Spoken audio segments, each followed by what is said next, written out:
What's going on, everyone, and welcome back to the Surprise Jab Podcast. I'm your host, Zach Ruger, surprised with new topics every single week and jabbing you with your daily dose of UFC. And I hope you love UFC because that is the primary topic that we're going over today. We got a lot of rankings for you guys today as we are going to be ranking every single title fight that went down in 2025 for the UFC, along with every single UFC Fight Night main event. Now, what we specifically did is we broke up the main events between the Apex cards and the what I'll call in-crowd cards, because there really is a difference in what you get when you have a crowd and when you just have like the Apex, for example. So basically two rankings there, but in essence just one ranking at the end of the day, and I can let you know out of the what I think is actually the best fight night main event of the year. As well, we're going to be going over to kick off the episode every single new fight that has been announced heading into the new year. As I'm recording this on the 30th, my flight for Texas leaves tomorrow, which means this is the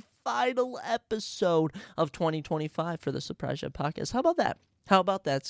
What a glorious day it is to be alive and to experience this, let me tell you that. And as well, we're going to be dropping your official NFL Week 18 predictions with your final playoff predictions and who I think is going to get in and who I think is going to get axed as we come down to the limit. But strap in, ladies and gentlemen. Got a lot of fun stuff, and if you aren't interested in UFC, stick around because you're going to find out about a bunch of new fights, and you're going to find out which fighters are going in hot to the new year. So, without further ado, let's kick things off, guys, with all the new fights that have been announced. And I didn't even try to let them pile up, but they kind of did. You know, if you followed the podcast for a while, we kick off every episode with me discussing new UFC fights, and we just have a plethora of them to go over here. So, kicking us off, big one here, as Amir Albazi, the number 5 ranked flyweight in the world, will be taking on the number 8 ranked Kyoji Horiguchi at UFC Vegas 113 in the co-main event on February 7th, which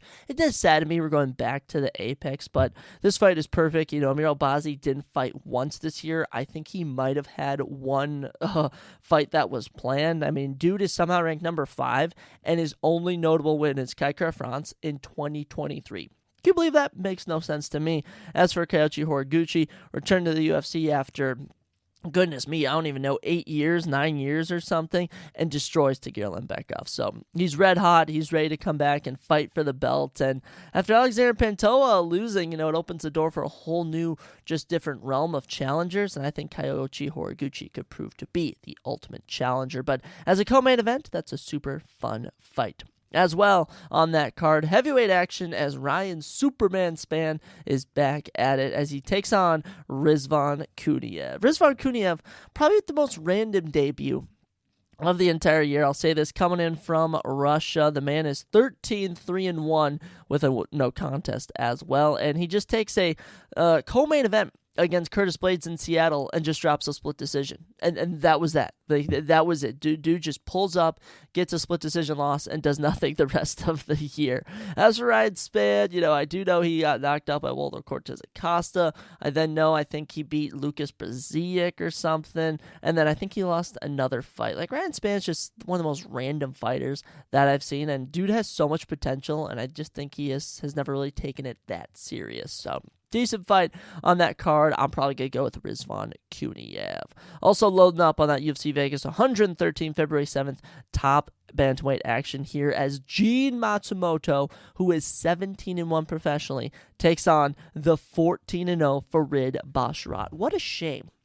What a shame, I must say, that these two have to square off at this point in their careers. Both in their 20s, both red hot and just coming off of some tough wins. Farid Basharat, listen to these names. Chris Gutierrez, Taylor Lapalus, Damon Blackshear. They've been giving him some high-level unranked names. And as for Gene Matsumoto, his only career loss is a split decision to Rob Font, which a lot of people thought he should have won. But I'd say his biggest win is maybe Brad Katona. Honestly, it's either that or Miles Johns. I'd say Brad Katona is just a bit bigger, but I don't know who to go with here. I'm leaning for Farid Basharat, but Gene Matsumoto is just such a good talent, and I can see both these guys making a little run up the rankings, but especially squaring off of this early in 2026. Whoever wins this is poised for a massive year.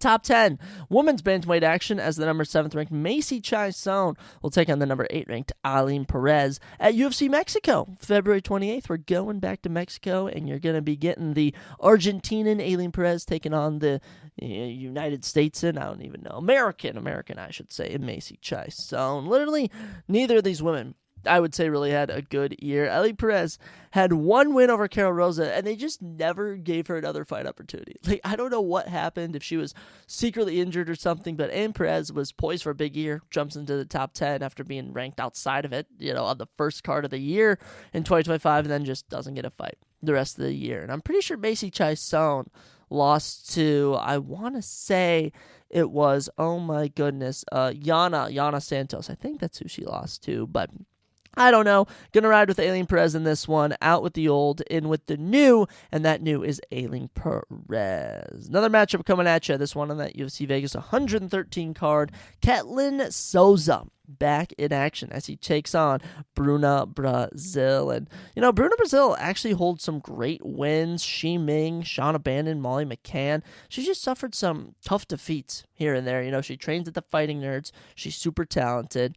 And, I do see a little bit of potential with her, but she really has to pick up a win here. Especially being at 32, now's the time to make a run. As for her opponent, Ketlin Souza recently turned 30 this year. Doesn't really hold any notable wins. I'd say Yasmin Jauregui is a decent win. She was an Invicta FC champion, but I don't know. 2-3 in the UFC. Might lean Bruna Brazil on this one. We'll have to see once we get closer to this fight. UFC 326 on March 7th. Of course, the main event is Charles Oliveira versus Max Holloway. But going to be on the prelims, we have Cody Durden back again as he takes on Niam Jurgai to Menderbell. And Niam Jurgai to Menderbell just has such a fun, long name. And, he's 1-1. In the UFC, hasn't really done much, though, from Mongolia, but hasn't shown that much drive. He looks like an absolute killer, but looking and being a killer are two different things. Just ask Chase Hooper about that. As for Cody Durden, he's 6-7-1. Don't make any jokes, everyone. And dude, he's just always at a war. He has a Spartan on his chest, and, it makes sense because this dude fights like an absolute gladiator. So, going to be interested to see what goes out here. I think I got to ride with Cody Durden. I think he's on his last stand. If he drops this one, it's probably game over, as bro just, keeps getting knocked out and finished. So, best of luck to Cody Durden this one. A winnable fight, though, against Niam Jurgai. I will say that. A very winnable fight. Another matchup for you. This one for UFC Vegas 114 on March 14th. I just can't believe it. Another Apex event within the first 3 months of the year, and Bia Mesquita, who probably had the best debut for women's bantamweight in 2025, dominated Irina Alekseeva. She's 6-0, all finishes, takes on Montserrat Rendon, and Montserrat Rendon is 2-1 in the UFC, and she picked up a big win, I'd say, over Elise Pereira, which was the youngest UFC woman to ever fight. I think she was 19 years old or something, so decent win for her in 2025, but yeah, we're easily going with Bia Mesquita. I'm thinking she can make a run up the rankings, if you ask me. Speaking of the ladies, UFC Vegas 113, women's bantamweight action, as Priscilla Cachoeira is back. That's right, she is back. She had a big knockout of Josiane Nunes in 2025, and she was also brutally knocked out by Jocelyn Edwards. So a bit of each spectrum for Priscilla Cachoeira. She'll be taking on Claudia Segula. Claudia Segula is 1-1 in the UFC, picked up a win over Irina Alekseeva, and for a short period of time was ranked number 15 at women's bantamweight. I don't know who to pick in this one, but I might go with Claudia Segula, just because she seems like a grinder who can really get down to the business at the end of the day. Biggest fight that we're going to announce on actually there's a couple, but I'd say this one's up there. UFC 326, this is on the main card. Kyle Bo Rollo, the number 7th ranked men's middleweight, takes on the number 8th ranked Rainer De Ritter. I mean, what a banger. It really is. And Kyle Barallo, unfortunately, lost his only main event of the year, which we'll be discussing, which was against Nazardine Imavov. Tough opponent, though. And as for Rainer De Ritter, he had such a good year, including the main event win over Robert Whittaker, which we'll discuss. But he also had the absolute just disappointing performance that he had against Brendan Allen. So whoever wins this is in desperate need of a bounce-back win. Going to be on the main card of UFC 326. But this just speaks to how loaded UFC 326 is going to be. This is going to be such a fun fight, though. I am pumped for this. Right now, I might lean Rainer De Ritter, but we'll have to see. We'll have to see. My opinions can always change. Speaking of which, for that UFC 326 card, Cody Garbrandt is back. That is right. The 14-7 bantamweight, who is 34 years old, is freaking back. And he's taking on Zhao Long. Zhao Long is 27-9. He is also only 27 years old. Hasn't really had a dominant run, so far. I mean, he knocked out Quang Lee, which was impressive, but I'll be very curious to see what happens here. Like I said, almost every fight Cody Garbrandt said is winnable for him, and he just seems to choke it. And he just seems to be one of the best one-off cases in UFC history. His quick run to the top, defeating Dominic Cruz, that of course getting knocked out by what's his face? TJ Dillashaw really propelled him. And of course, the knockout of Rafael Sunsao was nice, but other than that, Cody No Love has done little to nothing since 2020, 10 years. For a decade, Cody Garbrandt hasn't been tearing it up. So we're going to see if he can get a bounce back win. It's a very winnable fight, and it's going to be on the prelims of UFC 326, I presume, if I'm guessing. UFC 326 will also have a prelim matchup between the debuting Rafael Tobias. Coming into this one is a 14-1 UFC light heavyweight, and he'll be taking on Dair Nergose. Dair Nergose has gone 0-2 in the UFC and has done literally nothing. He was supposed to come in and be an absolute wrecking machine, 10-0, and he has since been, I'm pretty sure, finished by submission in both of his UFC defeats. So we'll see what he can do. As for Rafael Tobias, he picked up a big win on the Contender Series, if I'm thinking of him correctly, and I'll probably ride with him in this one. I've been loving all the Season 9 Dana White's Contender Series, prospects that got contracts, so we'll see what happens there. Another matchup for you on UFC Vegas 114. That is the March 14th card, as Bruno Silva, the Bulldog, back in action following his big win over Young Sung Park.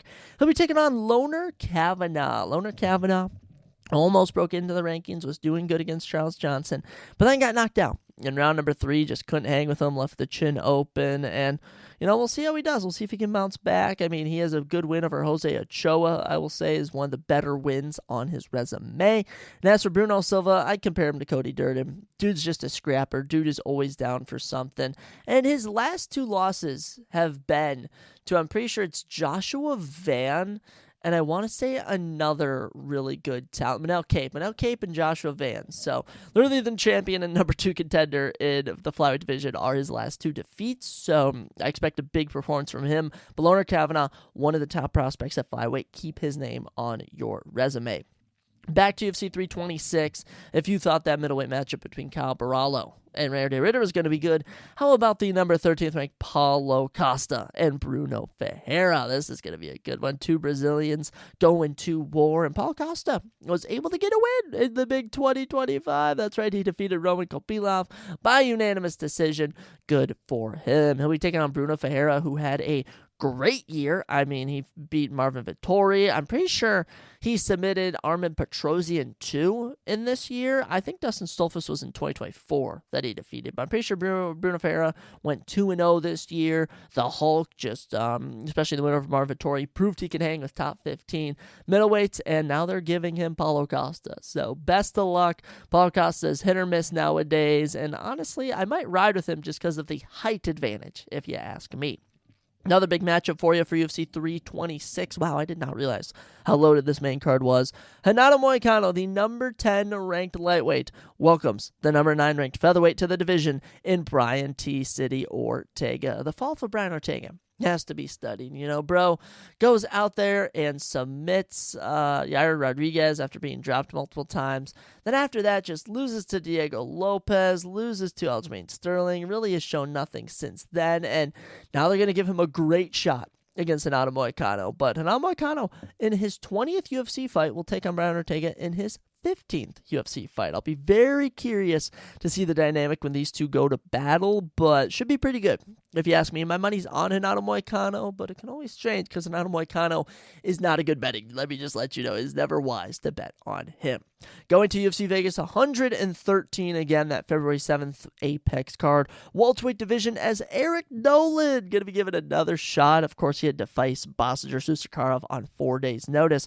He'll be taking on to the UFC debuting Jose Enrique. Jose Enrique had a big win coming off of the Contender Series. He was also born in the big 2002. That's my birth year, so you best know that I'm riding with him. But I do got to give a shout out to Eric Nolan. He has a big cross tattooed on his chest. I'd love to see that, and Jesus loves you, Eric Nolan.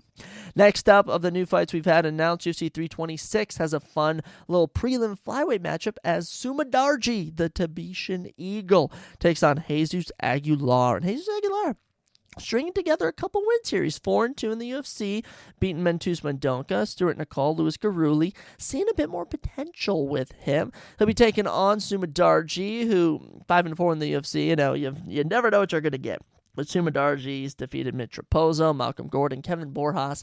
Money's probably on Jesus Aguilar in this one, but at the end of the day, literally anything can happen, and the same speaks for this next matchup. UFC Houston on February 21st. We've had no fights announced for UFC Houston up until this point, as Austin the Gentleman Vanderford in the welterweight division takes on the debuting John Paul Lemontiani. If you watched the Contender Series, you know John Paul Lemontiani had one of the best knockouts against Jack Condon on there. I mean, holy cow. John Paul Lemontiani is just coming in with some ridiculous momentum. And as for Austin Vanderford, kind of a mediocre year.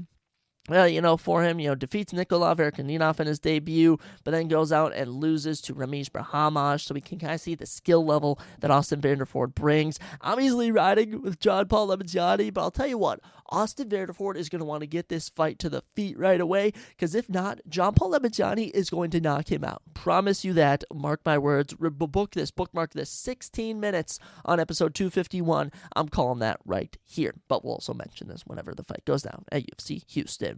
Back to UFC 326, and you may be wondering why I jump around so much. I get all of my new fight updates from Big Marcel. He's one of the most reliable in the game of updating you on every single new fight, and he just drops them whenever they appear. So these have been all new fights dropped over the last week and a half or so. UFC 326 on the prelims. Dusko Todorovic getting another shot at the UFC. How does he keep getting away with it? Who keeps giving Dusko Todorovic UFC fights, but they're trying to put him away for good as he takes on Dante Johnson. Dante Johnson, of course, came off of this recent series of the Contender Series where he defeated Darian Abbey. They then had him debut against Cedric Dumas to end out the year, and he finished Cedric Dumas. So amazing work there by Dante Johnson. Happy to see what he brings to the UFC, and especially in his second fight. I expect a killer performance from him. And then the final two fights to announce to you guys. UFC Vegas 114. Brad Tavares coming back again for his 28th UFC appearance. Love to see it. I mean, how old is this man at this point? I think he's 38. I'm pretty sure it was just his birthday like a week ago. He's 38 years old, still fighting, and he'll be taking on your boy, Eric Anders, who, by a miracle, is also 38. So, absolutely love it. They actually matchmake based on realism here, and whoever wins, maybe they make one more try and run at the rankings, but at the end of the day, I don't expect much from either of this matchup. Still kind of fun, if you ask me. And then the final new fight to bring to you guys, UFC 324. This is going to be on the prelims of the first card of the year, welterweight division, as Ty Miller makes his UFC debut, picked up a win over Jimmy Drago on the Contender Series. They're giving him a tough yet not too tough opponent in Adam Fujit. Adam is 2-3 in the UFC and has wins over Josh Quinlan and Yusaku Kinoshita. I'd say the Josh Quinlan one has aged decently, but not too much. But Ty Miller coming in, 25 years old, had a big upset win over Jimmy Drago on the Contender Series and looked great. And fun fact, he also holds a win over Eric Nolan, who we had mentioned just a bit ago, who also had fought in Bassinger Susakarev. So a lot of fun fights coming at you for the new year. And, we're probably going to go on a little hiatus until they start dropping even more big fights. But for now, those are all your official predictions and all my thoughts as we head into, the new year with all a bunch of new fights. But the year is not over. For all sports, we still have the lovely NFL, and I do want to say one thing before I go over my Week 18 NFL predictions, is of the 6 leagues I was in 6 fantasy football leagues this year. I was in a sleeper league. I took third for the second straight year in it. I cannot believe it. I was the number 1 team again, and I get upset in round 1 in the playoffs. In my big 16-man league, which I won in my first year in it, I did not do well. I thought I took 13th, and I have no idea where 4 random points came from, but I apparently have taken 14th in that league. I still think I took 13th. When I went to sleep, it was 113 to 111. When I wake up, it's 117 to 113. Something shady went down, and none of my numbers are cross-referencing. In my family league, I took 3rd. Funny enough, in my family league, my uncle, who didn't check his team the entire year, literally was in it from last year. He just auto-drafted. He went 2-11, sneaks into playoffs because I have all 10 or 8 of us make the playoffs, wins round 1, wins round 2, and only loses to whoever, I think it was my cousin Kevin, in the semifinals. I mean, crazy. Dude just didn't check his team all year and made the semifinals. Shout out to Uncle Dan. But yes, I took 3rd in that. I did another league with some of my college buddies, and I ended up taking 4th. Son of a gun, I should have taken 3rd. I was such a powerhouse in that league, and playoffs came around, and I couldn't deliver, I guess. And then in the random league, I do every single year. I just bring a bunch of random people I know together. I took 3rd, but ladies and gentlemen, in my second money league, to not only win money, but to win a championship belt, my cousin's friends league, I won. That is right. I was victorious. I actually defeated, ironically enough, my cousin 355 to 282 across 2 weeks. I mean, are you kidding me? Are you kidding me? And listen to this roster, boys. Listen to this roster. Trevor Lawrence coming down the stretch, so clutch for me. I was rocking Jared Goff a majority of the year. And by the way, my team has gone through a lot of changes. I'll tell you what didn't change. Derrick Henry, Christian McCaffrey, the boys stayed together the entire year. Jacoby Myers, I only started putting in my main lineup recently. I also had Juwan Jennings. Chris Olave was honestly one of the best pickups I had all year. Actually, I think I drafted him like halfway through the draft, and he worked out so well for me. Also had Mike Evans, Terry McLaurin. Recently picked up Christian Watson, but I also made a couple of waiver wire moves. I ended up going with Harold Fannin Jr. and Hunter Henry, rocking like every other week for tight ends. Had the Seahawks defense all year. What are the odds? Every single year, I always end up with the number 1 defense in a league. I don't know how I do it. Brandon Goat Aubrey had himself a great year. He helped lead me to a championship. And I'll tell you, some sneaky boys who did good.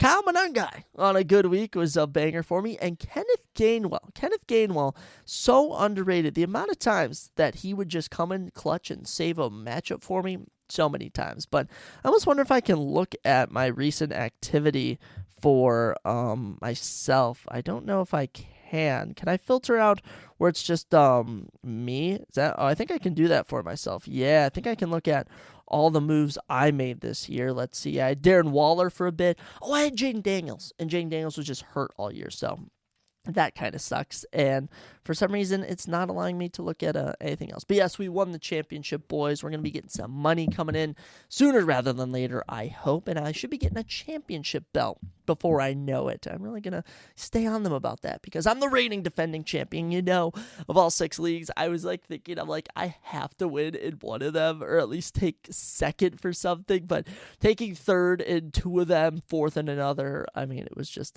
kind of killing me. But we came through clutch and we did put our fantasy knowledge to the test. And yes, after this week 18, once I get back into my routine at work, I will then go through and do the top 10 fantasy scores for every single position, as we do every year for quarterback, running back, wide receiver, tight end, defense, and kickers. So, without further ado, that's just my little fantasy football spiel, but let's get into our Week 18 official predictions. And how have we done on the year, you boys may ask? Well, we've gone 149 and 106. And I'm pretty sure the amount of times I've changed my picks last minute and they haven't worked out has happened so many times, we're just not going to do it. Whatever we pick here, I'm just not even looking at.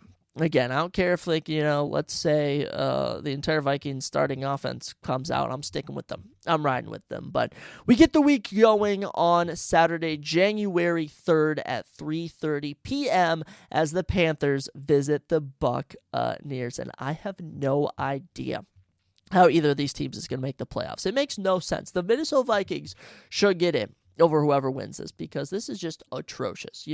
If the Buccaneers win, they will get in with an 8-9 record, which is just crazy. Buccaneers at one point were 7-5, and momentum was looking to be on their side, and they've lost their last 4, and they've looked awful. As for the Panthers, they've just needed one win. They've always needed just one win to clinch the division, and they couldn't do it when they lost last week. So, I mean, it has been awful. It's been atrocious. I don't even know who to pick here. Because if I'm being honest, these two did play December 21st, and the Panthers won. The Panthers did win. But other than that, the Buccaneers have lost, I do want to say, by one score in their last 1, 2, 3, 4 straight losses. I do want to say that they lost by 4 to the Saints, 1 to the Falcons, 3 to the to the Panthers, and then 3 to the Dolphins. So I want to point that out. And as for the Panthers, on their little streak to end the season, I mean, that last win was over the Bucs. Before that, they lost to the Saints. They lost the Seahawks. They miraculously beat the Rams. They then lose the 49ers. They beat the Falcons. They lose the Saints. This team is so volatile. I don't know what to expect from them, but I am going to say, it's like this Buccaneers team I don't think they're going to do it. I just don't. There's just something about this Panthers team that tells me that they're going to miraculously get it. Something just is irking at me. Something's telling me the Panthers are going to get in. I don't know what it is, but I'm going to go with the Panthers to defeat the Buccaneers and get the 4th seed in the playoffs. Now, do they stand a chance in the wild card, I should say? Absolutely not. Absolutely not. I do not have the Panthers advancing to the divisional round any day of the week, but I'm going to go with the Panthers to defeat the Buccaneers. I mean, we have to acknowledge at some point this Buccaneers team has completely fallen apart where they've lost 4 straight games. So we're going to go with the Panthers to defeat the Bucs and move advance to the playoffs. And then the second game on Saturday, January 3rd, we have the Seahawks taking on the 49ers at 7 p.m. And, this has a lot more stake than people realize, and that's because the 49ers can win the division and clinch the number 1 seed if they defeat the Seahawks. Can you believe that? Can you believe that this Seahawks team can lose the number 1 seed if they lose? I just find that so crazy, and I'll tell you, both these teams have won 6 straight. Both these teams have been in some battles, but after seeing the 49ers go to war against the Bears and come out on top, I gotta be honest, boys, they have so much momentum, and they're also underdogs at home. I mean, I don't know. And this has also been one of the best offenses. I mean, listen to this winning streak, all right, their scores. 41 against the Cardinals, 20 against the Panthers, 26 against the Browns, 37 against the Titans, 48 on the Colts, and 42 on the Bears. This offense has been electric. Their last 2 losses have been to the Rams and the Texans, 2 other playoff teams. And as I followed them this entire year, this 49ers team has just been electric from the get-go. I'm really liking their odds. I really am liking their odds. Kittle out, and it didn't even matter. Like, if they play that good with Kittle out, imagine if Kittle's actually able to play in Week 18. Now, do got to give credit to the Seahawks. They've been, barn burner after barn burner, escaped the win over the Rams. They, of course, beat the Panthers last week. But I did say, there's some cause for concern. Only beating the Titans by 6, only beating the Colts by 2. It is kind of how it works. And ironically enough, the Rams were the last team to beat them. So it's clear to me the Rams are the kryptonite to the 49ers and Seahawks. But there's just something about the NFL and this time of year which makes it so crazy. So I'm going to predict the 49ers win in this matchup, win the number 1 seed, win the division, and the Seahawks go from number 1 seed to number 5 seed. That is what I predict. That is what I think will go down. And I think we're going to get an unexpected rematch between the Panthers and the Seahawks heading into the wild card weekend. So those are your Saturday predictions, but just the crazy fact that we're going to find out all the seeding on that day essentially is pretty nuts. So getting into Sunday, we do have a couple throwaway games. Saints at the Falcons. And there really isn't anything on the line here except for, I don't know if there's a big rivalry between the Saints and Falcons, being that I'm more of an NFC North knowledger of who rivals who. But I'll just go with the Falcons here. I mean, Falcons picked up a massive win over the Rams. They look dang good, and 3 straight wins. It's just kind of crazy. They've caught fire late. They kind of remind me of the Vikings in that regard. And Kirk Cousins has been playing good. He really has, and especially on this little 3-game win streak, knocking off the Bucs and the Rams, 2 potential playoff teams for the Bucs, but definitely a playoff team for the Rams, kind of shows me that this Falcons team isn't as bad as we thought they would be. So we'll have to see how it goes, but yeah, I'm gonna go with the Falcons. And for the Saints, do got to give a shout out you gotta give a shout out to the Saints. They're kind of in the same regard. They've won 4 freaking straight games, and they haven't looked too bad. They really haven't. Last time these two teams played, November 23rd, Falcons won 24-10 in New Orleans. And to be fair, on this winning streak, the Saints have beaten the Buccaneers, Panthers, Titans, and the Jets. So not necessarily the best teams, but still decent teams. So we are going to go with the Falcons, but I mean, if you're a fan of either of these teams, tune in. But other than that, fantasy football's over. So this one doesn't really matter. Another divisional game here, and they're all going to be divisional, so I should probably cut myself off there from saying that. But Bengals and Browns. Browns coming to Cincinnati, and I just don't know if I can ever pick the Browns to win a game. I know they did last week. That was super impressive, knocking off the Steelers 13-6, helping out the Ravens in tremendous fashion, but I think we don't give enough credit to this Browns team for how tough they play, but at the same time, it's like, they just haven't won games. Like, for the life of them, they have not won games. And for the Bengals, with Joe Shiesty back, 2 straight wins, they've been decent. I got Bengals over Browns in this one, and in terms of drafting position, it works out better if the Browns lose. At 12 o'clock, Packers visiting the Vikings, and for some reason, everyone's picking the Packers when you shouldn't be. I mean, I think we all know the Packers are locked into the playoffs, and honestly, they have not been playing like a playoff team. They're 9-6-1. They've lost their last 3, and for my Minnesota Vikings, they're on a little winning streak here. 4 straight wins, and part of me, if the Vikings especially win this in like decent to dominant fashion, it'll just hurt even more knowing that we have the same number of wins, but just because they had a draw, they're gonna get in. So easily picking the Vikings in this one. And in terms of the Packers, if the Packers play the Bears, I love their chances, but if they end up playing the Eagles, I think they're going to get smoked, in my opinion. But we'll have to see. Packers are locked in as the number 7 seed in the playoffs. I predict they will sit a lot of their starters here, which should just mean my Minnesota Vikings feast upon them. So, Vikings over Packers, you shouldn't have even questioned if I was going to say that. Giants and Cowboys in the next contest. And the one thing I'll say with Week 18 is this is like a prime time for upsets. This is a prime time to pick underdogs, and the New York Giants finally snapped their losing streak when they defeated the Raiders 34-10 this past Sunday. I mean, great stuff for the Giants. This is their first win. I want you to guess real quick. When was the last time the Giants last won a game? October 9th. That's right. Crazy.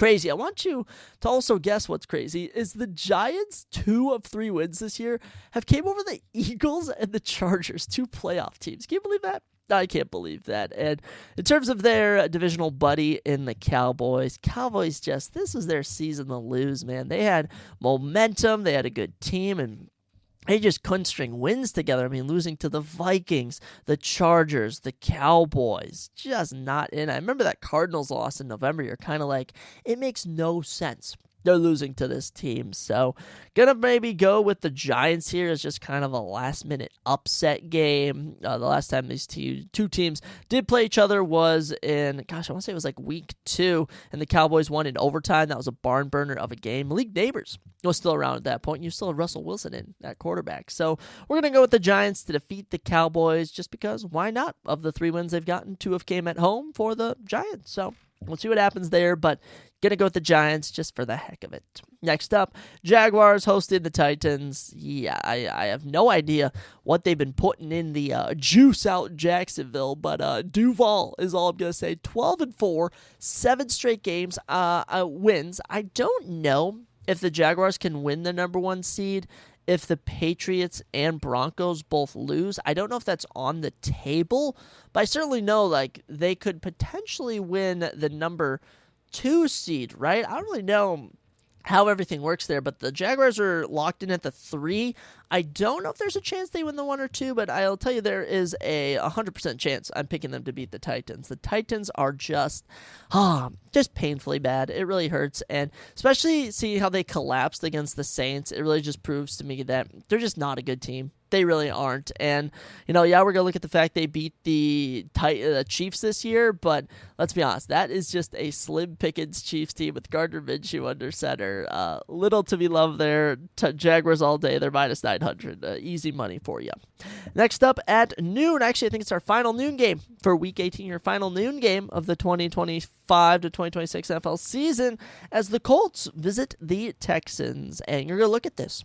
You're going to look at this and go, okay, Texans have won 8 straight. Colts have lost 6 straight. This should be an easy win for the Texans. But I don't know, guys. Phillip Rivers has been getting better and better with every time he steps in under center. And I know, almost beat the Seahawks, get blown out by the 49ers, and then almost beat the Jaguars. And something tells me a little last-second upset is just what they need. But it is going to be tough to justify picking against this Texans team, which at one point they were 3-5. They've won that many straight. And this winning streak, Chargers, Raiders, Cardinals, Chiefs, Colts, Bills, Titans, Jaguars.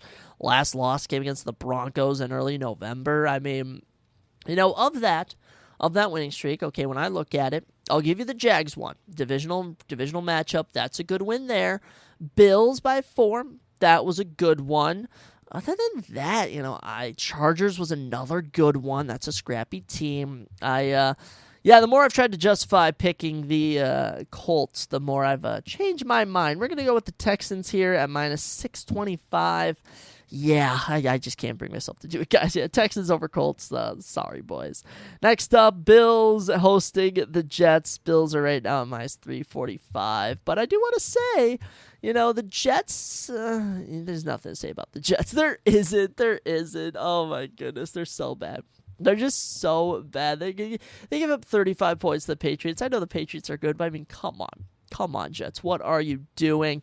Literally one of the worst teams in the league. And the best part, at 3-13, they're not even going to get the number 1 pick. They're not even going to. Jets fans are in turmoil. They're not even going to get the number 1 pick. So, Bills over Jets. Bills also really need to win to secure a 12-5 record. And, actually speaking of that Texans-Colts game, I'm sure the Bills are hoping that the Texans lose, because the real question is going to be, who are you playing in round 1?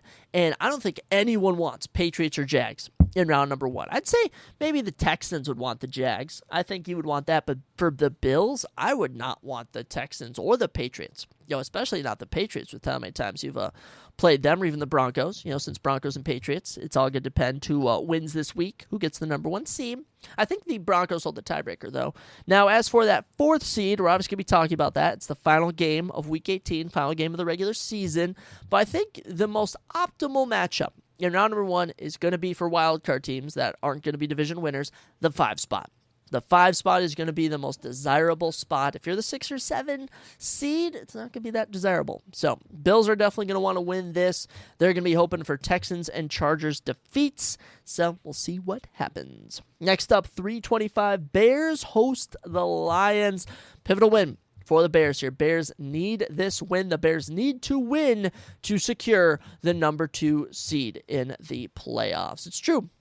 It's really true, and the Eagles are red hot on their tail. Bears do hold the tiebreaker over the Eagles since they have beaten them earlier in the year, and I will say, this does favor the Eagles. Bears are playing the Lions. Lions have dropped 3 straight, but what you have to acknowledge is that this Lions team, they're putting up 34, 24, 30, or 44, apologies, 34, 24.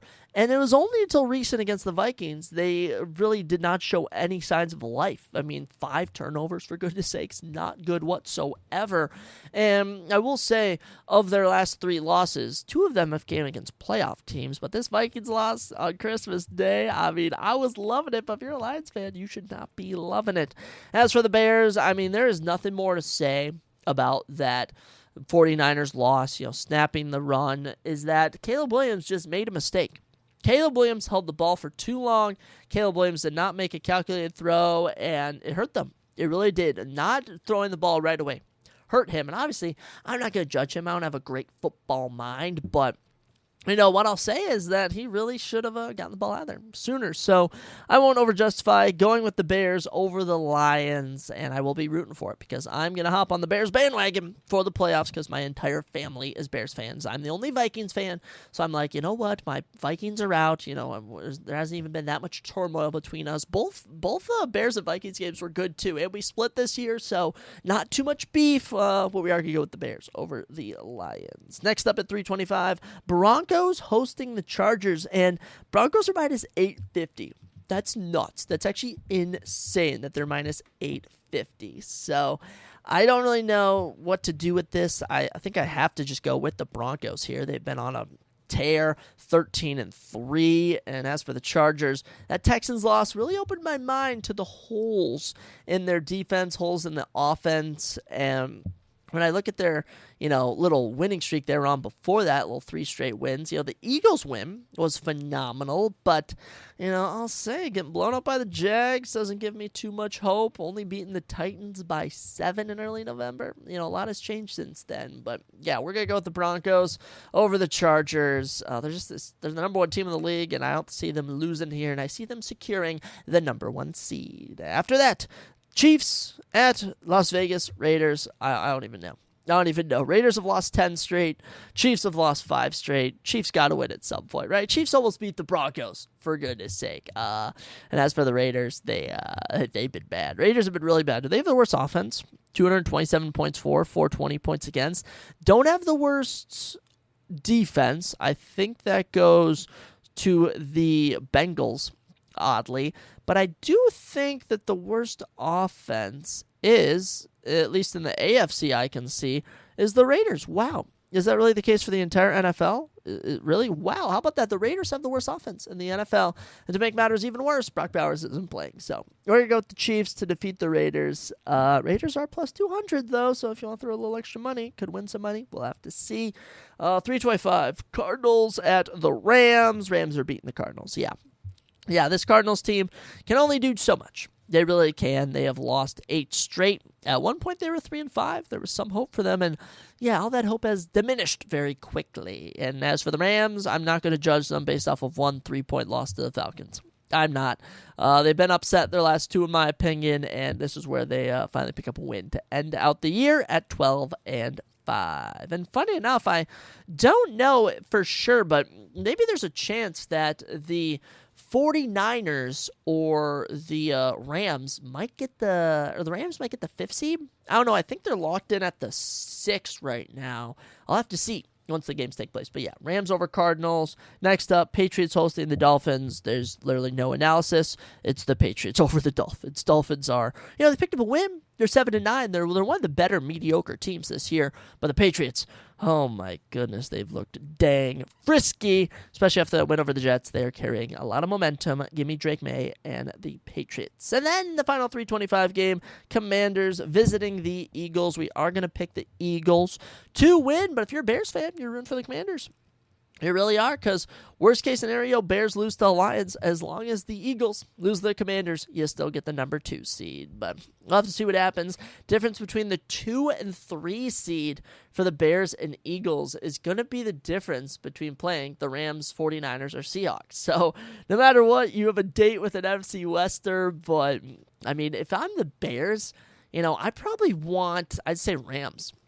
I think Rams are pretty optimal just with Devontae Adams out. I mean, I don't know, guys, actually. The more I think about it, do you want the Seahawks? NFC West is low-key. Those 3 teams are powerhouses, so it's kind of a lose-lose, but we're going to go with the Eagles and Bears both winning in week number 18. Now, as for Sunday Night Football, there is no Monday Night Football. We're going to go, Ravens and Steelers. I don't know how to go with, actually. I was going to release my pick right there. But when I look at these teams, this has been the Steelers' spot to lose. The Steelers had this in the bag. Similar to Panthers and Bucks, had this in the bag. There was at one point, I'm pretty sure the Ravens only had 4 wins with 8 losses. I mean, let me actually track the Ravens' record this year, okay? They start off 0-4. The Ravens started off 1-3. Then they went to 2-3. Then they went to 2-4. Then they went to 3-4, 4-4, 5-4, 6-4. What the heck? 7-4. 1, 2. I've done my math here wrong. But anyways, the Ravens just were supposed to lose. The Ravens were not supposed to be here. And when these two teams played on December 7th, Steelers did win. And I'll say the Steelers have been a team that has just been losing left, right, and center. And especially after losing to the Browns, they have no momentum.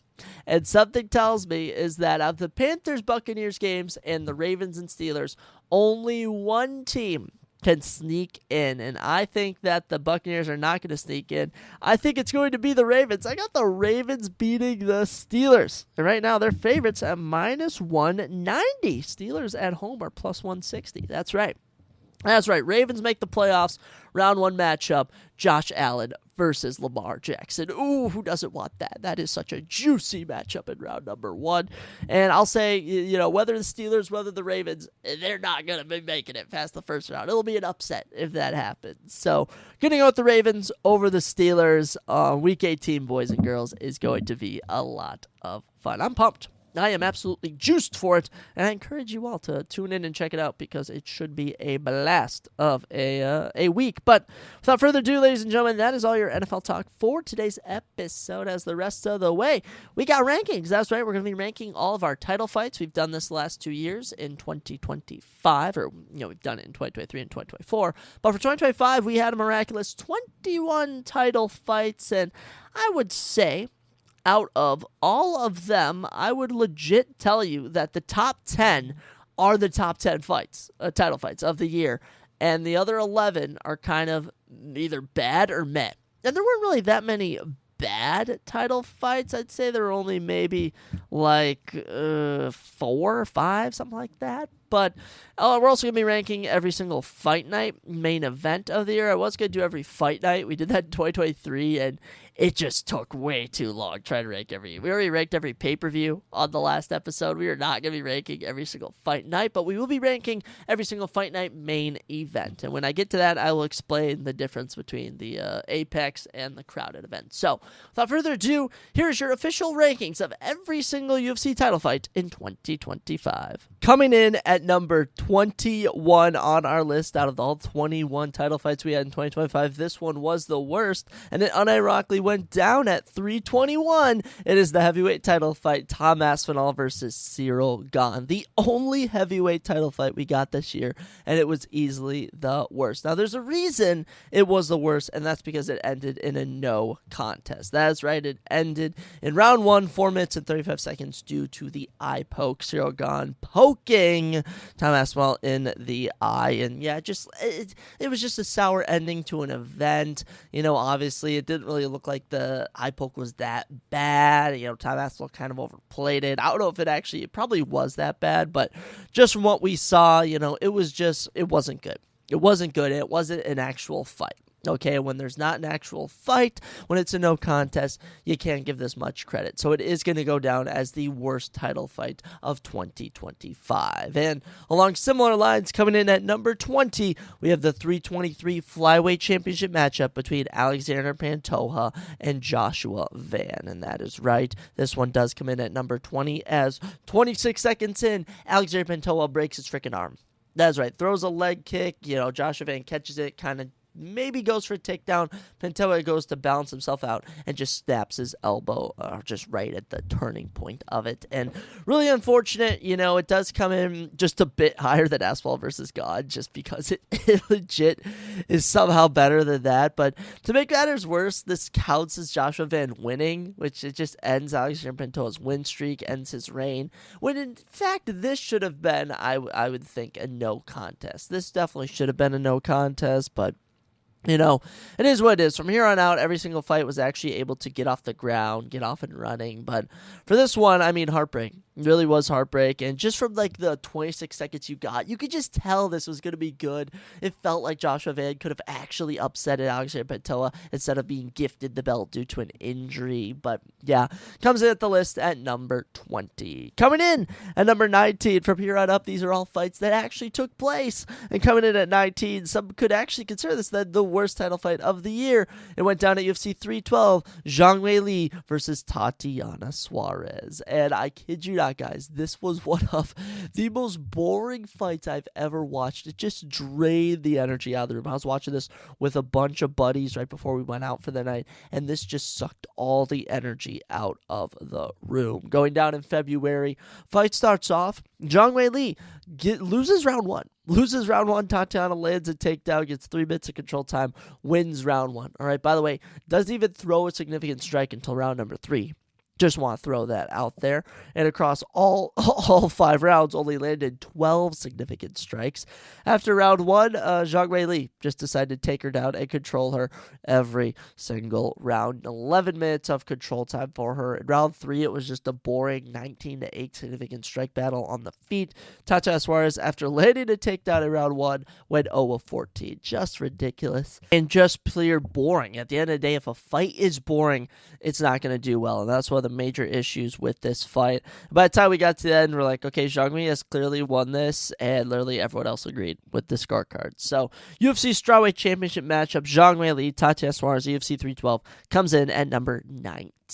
And I swear there is not some vendetta against the ladies here, but coming in at number 18 is the Women's Flyweight Championship matchup at UFC 315, Valentina Shevchenko defeating Manon Fiorot. And just along those similar lines, it's just, it's more competitive than this fight, but at the end of the day, it just wasn't anything exciting. It really wasn't. I will say Valentina landed a knockdown in round 4. Manon Fiorot actually won 2 of the 5 rounds, which was pretty crazy to see. I think she took rounds 2 and 5, maybe. It might have been rounds 2 and 3, but at the end of the day, it was just kind of whatever. It was kind of whatever. And, as the fight's going, it'd be like, okay, Manon's looking good. And then the next round, Valentina wins. Valentina is winning. Oh, Manon needs a finish. Oh, she doesn't get a finish, even though she won the round. And that was that. 48-47s across the board. And literally nothing more to say. Just a run-of-the-mill Valentina fight. The days of Valentina being an absolute dogfights appear to be sadly over, and, it just is what it is. So, comes in number 18 because not much happened. Valentina casually retained, and that was that. And coming in at number 17, I swear there's higher women's fights on this list. Number 17 is the UFC 322 Women's Flyweight Championship matchup between Valentina Shevchenko and Zhang Weili. And the only reason it comes in above the other two is because it was a double championship fight. This has been a dream fight of people for so long. People talk about who's better, Valentina, Zhang Weili, and we finally got to answer the question, and it was brutally Valentina Shevchenko. I mean, a shutout on the scorecards, all 5 rounds going to her. And, it just wasn't even close. Landed 5 of 6 takedowns. Landed a takedown every single round and controlled the rest of the fight. 13 and a half minutes of control time. Over half of this fight was just Valentina controlling this fight on the ground, in the clinch, on the feet, and it was exhausting. It really was. Valentina only landed 41 significant strikes, only allowed Zhang Weili to land 32, and didn't even go for a submission at any point. There was no point in this fight where Valentina was looking to finish the fight. So, boring at the end of the day. I actually think this may be a bit more boring than the Manon Fiorot fight, but since it was a dream fight, since it was a double championship fight, it has to come in at number 17 on our list. Coming in at number 16 on our list is the UFC 313 main event, Alex Pereira versus Magomed Ankalaev. Do we all remember this, UFC 313? I do. I had a flight early in the morning, and I'm like, I'm going to stay up and watch this fight because it's going to be awesome, and it was not. It was not awesome. It was dull. It was bleak. And Magomed just, at the end of the day, outstruck him on the feet somehow. Round 1 went to Alex Pereira, and round 3 went to Alex Pereira. But rounds 2, 4, and 5 all went to Magomed Ankalaev. The biggest moment of the fight was actually Magomed Ankalaev almost knocking out Alex Pereira. Hit him with a straight. And it was just so boring. 94 significant strikes to 76. Magomed goes 0 of 12 on takedowns and somehow manages 5 minutes of control time just up against the cage. Funny enough, Alex Pereira actually did shoot a takedown in this fight, unironically, but yeah, this was just boring. It was boring, nowhere near as thrilling as their rematch later in the year, which we'll discuss. But yeah, this first fight between the two was just dull and boring, and everyone was booing it just because, it was like Alex Pereira had lost, and people were wondering if this was a fluke win, and lo and behold, it ended up being a fluke win. But I still think Magomedov is good, but certainly in this one, this is maybe the best he's ever looked, or maybe this is the worst Alex Pereira has looked. I don't know, but it just wasn't it. Was a bad title fight, and comes in at number 16. Jumping into the top 15, coming in at number 15, we have the UFC 312 main event for the middleweight championship. Dricus du Plessis rematching Sean Strickland, a rematch a year in the making, and you might have been pumped. The first fight was a fight of the night. The first fight was a war, and this one was so boring. I kid you not. The only reason it comes in at number 15, and it's actually above the others we've listed so far, is because there's this moment in round 4 where Dricus du Plessis almost finished Sean Strickland. He broke his nose, he had him bloody, and then he just never pounced on him. Never really got it going, never really tried to stop him at all, and ended up just, bringing this out to a decision. But all 5 rounds went to Dricus du Plessis. It was just boring.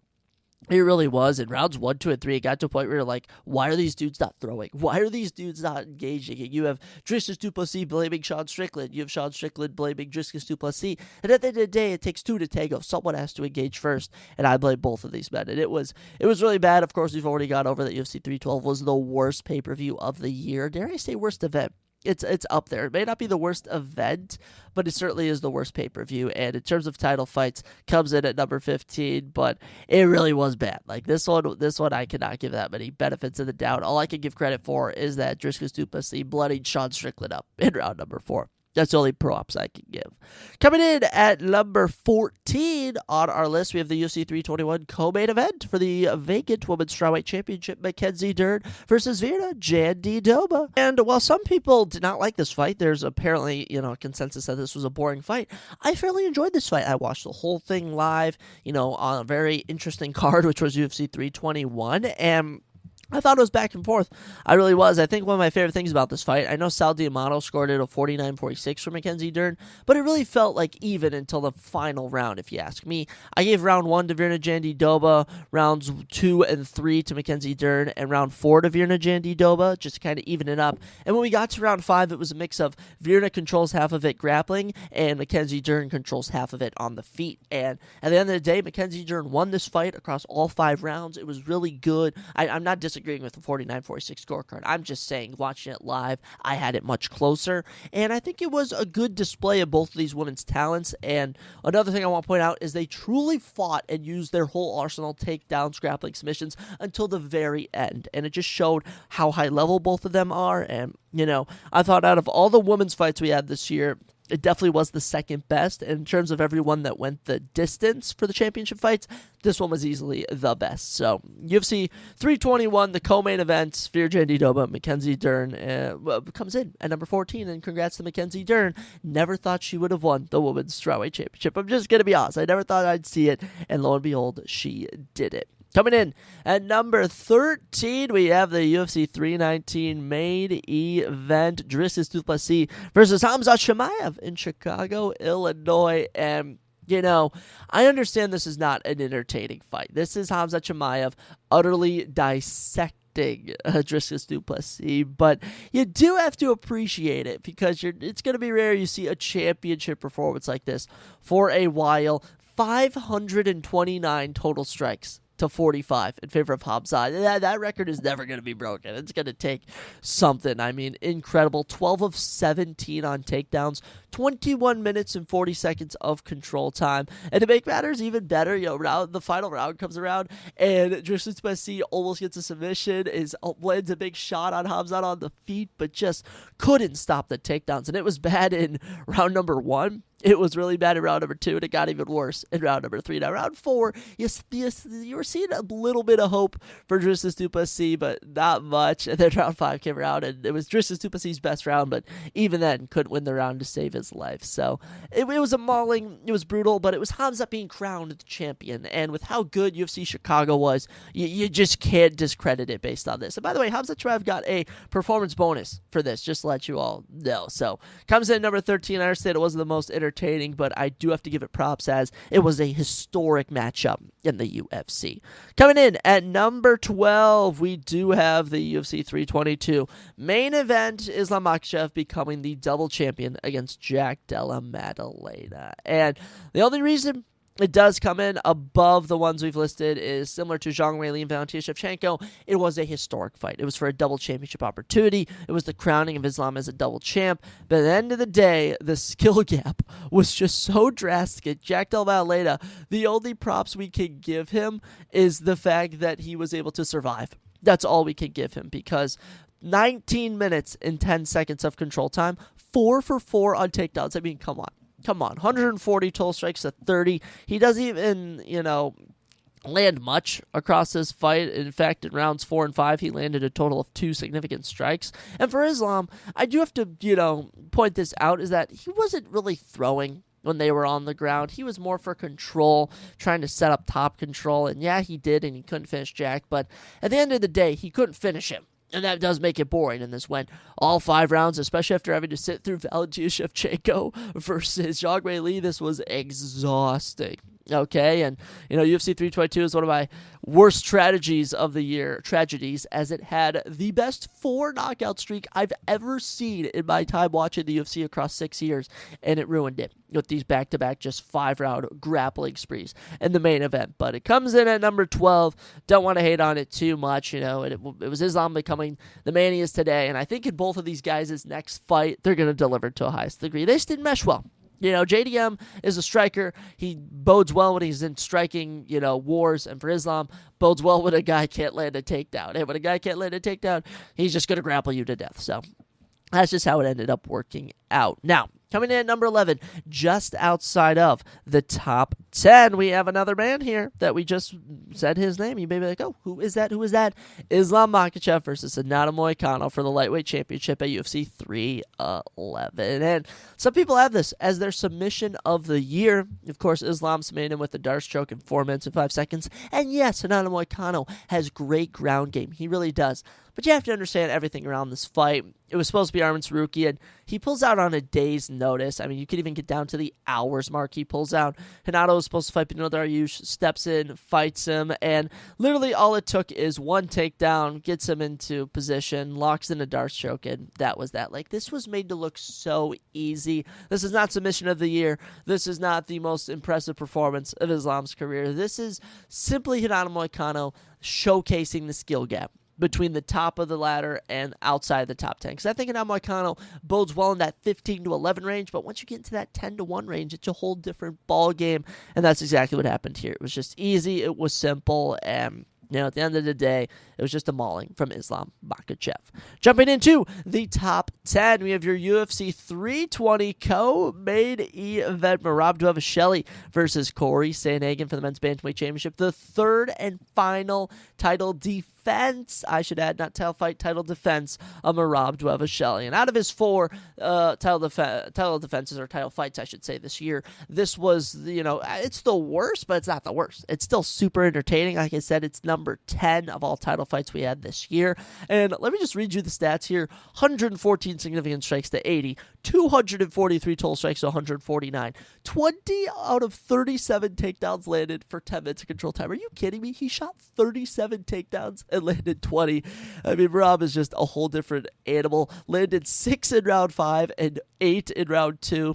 Just crazy. Almost knocked out Corey Sandhagen round 2. Round 2 is one of the most impressive rounds I've ever seen out of Merab, if I'm being honest. And to make matters better, Corey Sandhagen won round 1. It got to a point where you're like, he outstruck him, was only taken down once, defended 3 takedowns, and you're kind of thinking like, oh my gosh, is Merab going down here? And after what he uncorked in round 2, it just changed the entire game. Dominated him the rest of the fight, but in an entertaining fashion. You know, Merab, he just has this never get tired, always in your face, always striking, always grappling, and it somehow mixed well with Corey Sandhagen, who was always trying to throw a big punch, throw a big kick, and it'd be like, he defended a takedown, he defended another, oh my gosh, he just defended a third, oh mate, Merab just hit him with a big uppercut and took him down. Oh, that's how it goes. But hey, comes in number 10. I do think out of all the fights we've talked about so far, this one is definitely better. I can concisely say it is better. Which brings us to number 9, the best women's fight of the year. It is the UFC 316 co-main event between Juliana Pena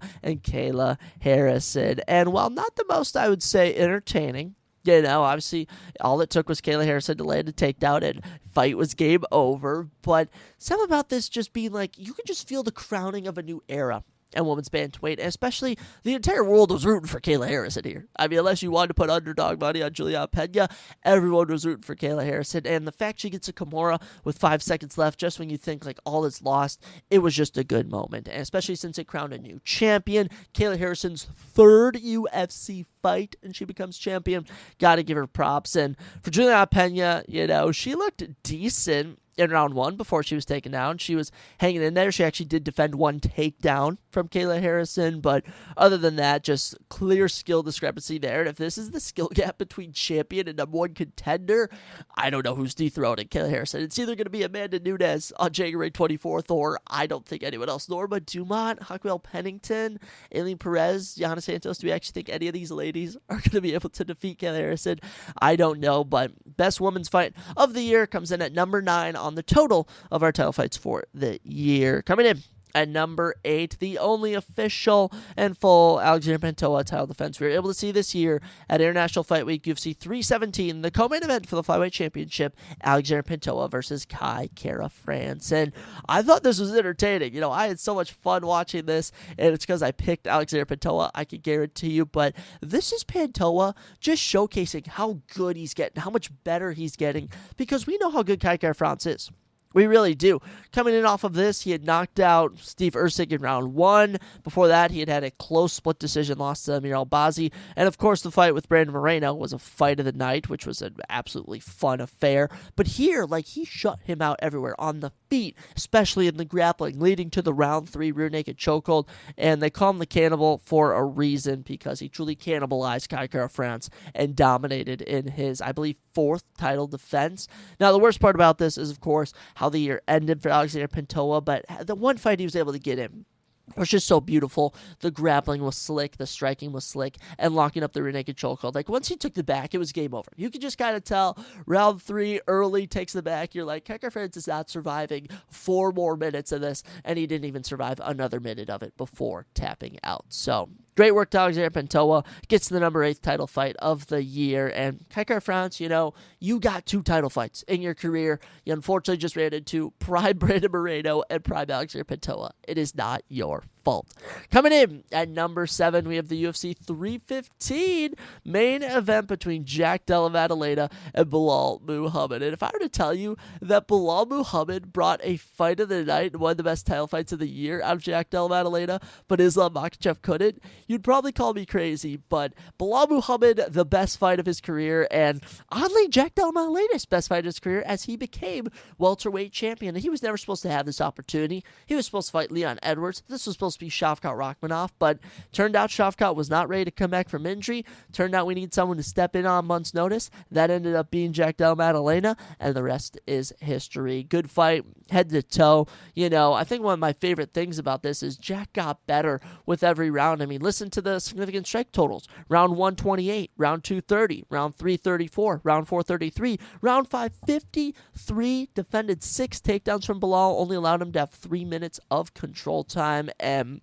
There's one of the most best moments of the year striking-wise, where these two are literally just up against the cage, just laying into each other. Bilal's like half shooting a takedown, coming back up and landing a big shot. Then Jack's landing 2 jabs and a big straight down the middle, and it is just beautiful. It's fantastic, and it just reminds you how good MMA can be. So, comes in at number 7. Do want to give this props that Bilal Muhammad got a fight of the night and one of the best title fights of the year in the big 2-5. I don't know how he did it. I don't know how Bilal did it, but don't mention the Ian Gary fight. That one sucked. But in terms of UFC 315, that main event, that title fight for the welterweight championship, comes in at number 7. Coming in at number 6, we have the rematch. Alex Pereira versus Magomedov Ankalaev 2, the main event of UFC 320, resulting in the 82nd TKO from Alex Pereira. And I mean, watching this live, it's one of those knockouts where it happens so fast that you're just like, especially when you see a fight that goes the distance. I compare it to Israel Adesanya versus Alex Pereira, their rematch in MMA, that is, back at UFC 287. And the reason it's so shocking is because the first fight goes 5 rounds, okay? But this one ends so quick, so shockingly, even quicker than the Adesanya-Pereira fight, because in 1 minute and 20 seconds, he gets rocked with one big punch, and Magomed, gets hit, shoots a takedown, and is failed so miserably, and Alex Pereira just winds up on top out and just starts laying elbows into the head of Magomedov Ankalaev, and Herb let this go as long as he could, but eventually he's just like, bro, he's curled up in a ball, there's nothing I can do, stops it, and in 1 minute and 20 seconds, Alex Pereira is the 2-time UFC light heavyweight champion, truly one of the GOATs of our modern era. I mean, shout out to Alex Pereira, especially how bad the first fight went. Like, dude, first fight, the maximum you could have given him was 1 round, maybe 2 rounds, maybe 2, but 1 at best. And I mean, just seeing him bounce back here, ending the undefeated streak of Magomedov Ankalaev, which was at like 13 or 14 fights. I mean, impressive work, and what a good way to cap off UFC 320. Like I said, if you go back and listen to where we ranked every single UFC pay-per-view of the year, one of our last 2 episodes, you will see UFC 320 was one of the better events, and it's because it was capped off with this amazing fight between Alex Pereira and Magomedov Ankalaev, which, do you even call it a fight? It's kind of just Alex Pereira bullying him into oblivion. So, good stuff. Comes in at number 7. Lots of fun. Coming in, or number 6, I'm afraid. That was number 6. My bad. After that, we're jumping to the top 5. That's right. From here on out, guys, these are the top 5 title fights of the year. It just goes by so quick. I'm like, I didn't even realize it. So, coming in at number 5, it is the UFC 316 main event for the Bantamweight Championship between Merab Dvalishvili and Sugar Sean O'Malley. And some people are going to point at this and be like, oh, this was kind of boring, up until the finish. Well, what I want to say is that this was truly a different version of the first fight. 10 events ago, UFC 306 at the Sphere, of course, Merab unanimously dethroned Sean O'Malley. Boring fight, we can all say that.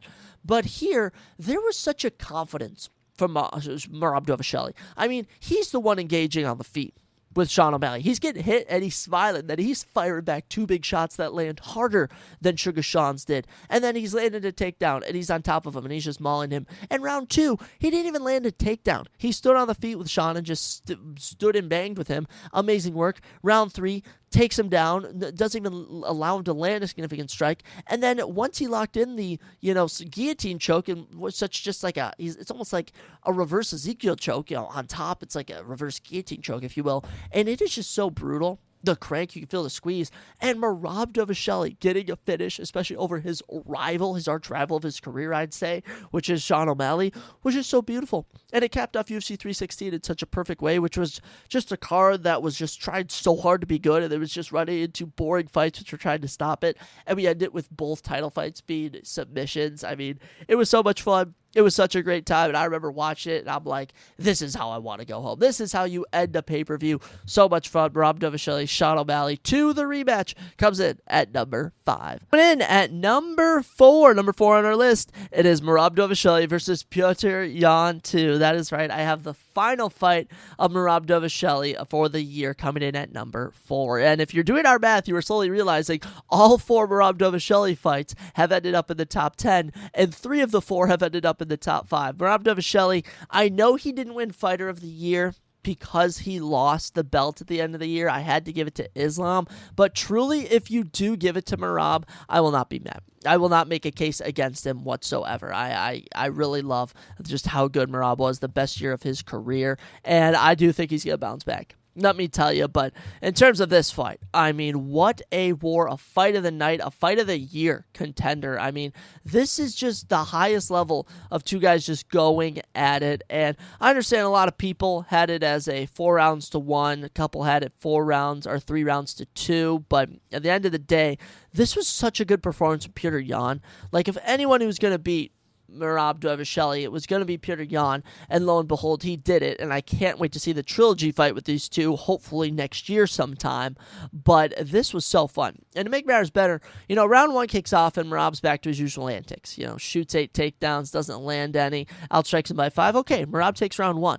But then round 2 comes around, and we're like, Petr Yan won this round. Then round 3 comes around, and you're like, Petr Yan just landed another takedown on him. He's winning this round.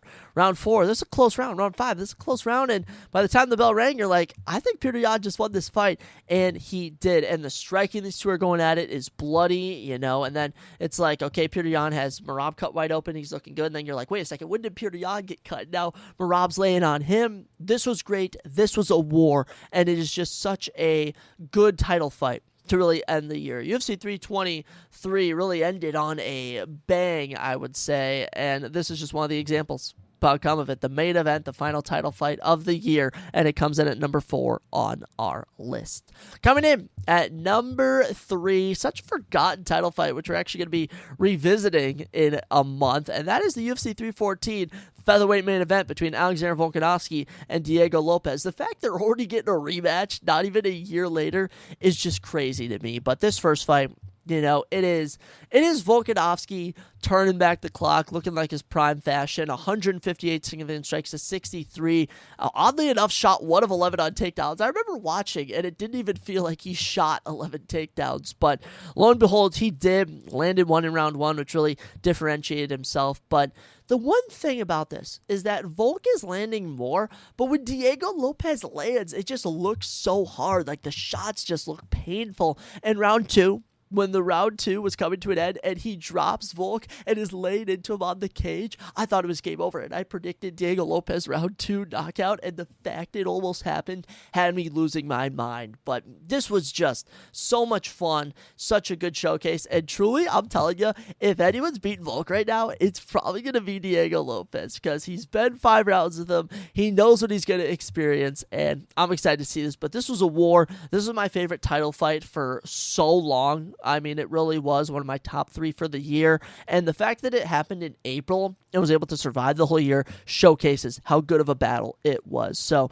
Alexander Volkanovski versus Diego Lopez for the featherweight championship at UFC 314 comes in at number 3. Coming in at number 2, it's cliche. Everyone's talked about it. It was, of course, the knockout of the year winner, UFC 317, Ian Topuria versus Charles Oliveira, the 2-minute, 27-second knockout. And I know it ends so quick. I know it's Ian Topuria knocking out Charles Oliveira, but it's just, at the end of the day, it's Ian Topuria knocking out Charles Oliveira. Gaethje couldn't do it. Poirier couldn't do it. I mean, you name it, no one's been able to do it like that, and he puts his lights out cold. I mean, Ian Topuria, a generational talent. It's a shame his personal life is crumbling down and it's affecting his ability to fight. But this event, I remember I'm watching it down in this place called Stillwater, this little like river town, good city, at the bar with all my buddies, watching on my phone. And he knocks him out. I'm just going crazy at the bar. And all these random people around me are like, dude, what are you going crazy about? I'm like, you don't understand. Ian Topuria just knocked out Charles Oliveira. This is one of the craziest things I've ever seen. And it was. It truly was. And to make matters even more insane, if you watch it, Charles Oliveira takes him down, takes his back for almost a second, and Ian Topuria is able to get back up, put him out right on his feet. Right after Joe Rogan says, yeah, Charles Oliveira is absorbing these shots. 1-2, and he's out cold. So funny, but comes in as the number 2 title fight of the year. I know it only lasted 2 minutes and 27 seconds, but just the fact those two were able to share an octagon for that long is just so amazing. So comes in number 2, only lightweight championship fight we got this year for Ian Topuria, but I guess we ended up getting 2. You actually got 2 this year. You get Islam versus Moicano and Ian Topuria versus Charles Oliveira. Never would have guessed that if you would have asked me that in 2024. But without further ado, ladies and gentlemen, your best title fight of the year, and you're never going to believe this. You really are. But the number one title fight of 2025 for me was the first title fight of the year, Merab Dvalishvili versus Umar Nurmagomedov for the Bantamweight Championship at UFC 311. I just still remember this fight. I remember watching it. I remember going crazy with all my boys. This was so much fun. It was just so much fun. And one thing I love is that I had Umar up 2-0 heading into round 3. And I'm kind of like, wow, I know these rounds have been close, but right now this is a shutout for me from Umar. And then it's like, okay, Merab has rallied to win round 3. Round 4, Merab has rallied. And round 5, Merab just can't, doing little somersault. He's having Umar do somersaults. He's pointing at him. He's mocking him. He's taking him down just to get back up. He's hitting him with a 1-2, then pointing up. I mean, it is just peak Merab Dvalishvili. It truly made me open my eyes and realize, okay, I'm sleeping on Merab. This guy is goated. And to make matters even crazier, Umar was undefeated here. This is Khabib's protege. This is supposed to be the crowning of him. And it ended up being a war. Fight of the night. Go up there for fight of the year for me. I don't think it won fight of the year. I think I gave it to Van Royval. But for this fight, just a war. 111 significant strikes to 104. Tells you all you need to know. 7 of 30 on takedowns for Merab. 2 of 15 on takedowns for Umar. And neither man gets over 2.5 minutes of control time. Just crazy. Just an absolute battle. And I just got to tell you guys, if there's ever a fight you want to rewatch, this makes grappling look entertaining. It mixes in the bloodiness of it, the submissions, the control time.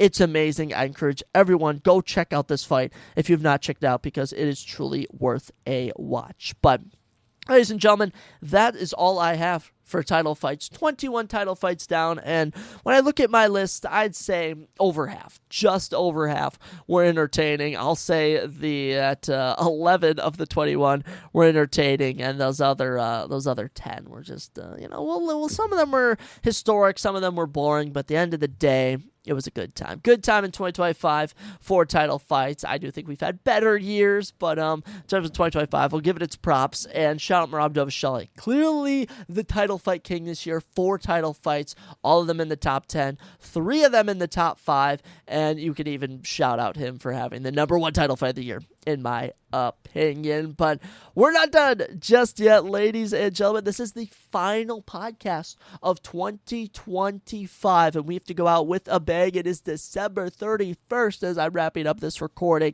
and we are going to go through and rank every single every single fight night main event that went down in 2025. And we've broken this up into 2 categories, ladies and gentlemen, because I'm not going to be able to record for like 5 or 6 days. So we are going to do this here.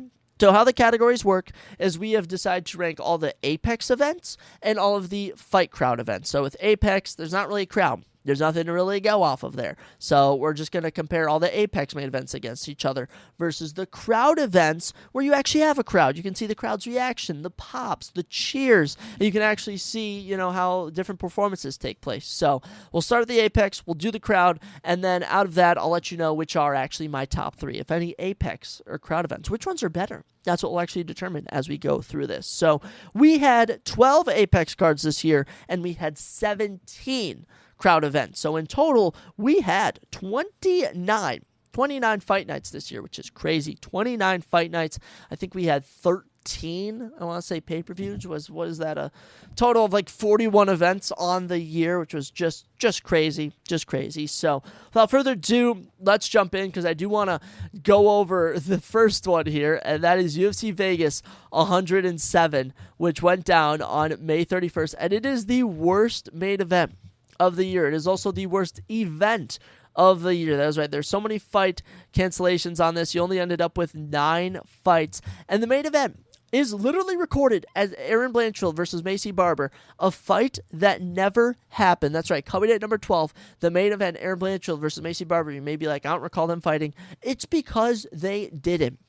The co-main event was supposed to be Mateusz Gamrot and Ludwig Klein. All right, happens, goes down. Mateusz Gamrot just grapples Ludwig Klein to a boring 3-round decision. All right, looks impressive, but very boring. All right, Macy Barber goes to walk out, and we get an announcement over the broadcast. Yeah, Macy Barber's not medically cleared. The event is over right now. I mean, imagine if you paid the $250 to $500 for an Apex ticket, which is already overpriced and not worth it, and you get this, the main event not even taking place. Just ridiculous. just ridiculous. I mean, I would have been losing my mind. I really would have. I mean, Macy Barber apparently like fainted backstage or was like having a medical emergency or something, and the doctor was like, yeah, she cannot walk out there, and the fight's over. Before she could even walk out, as she's about to walk out, they just call the fight.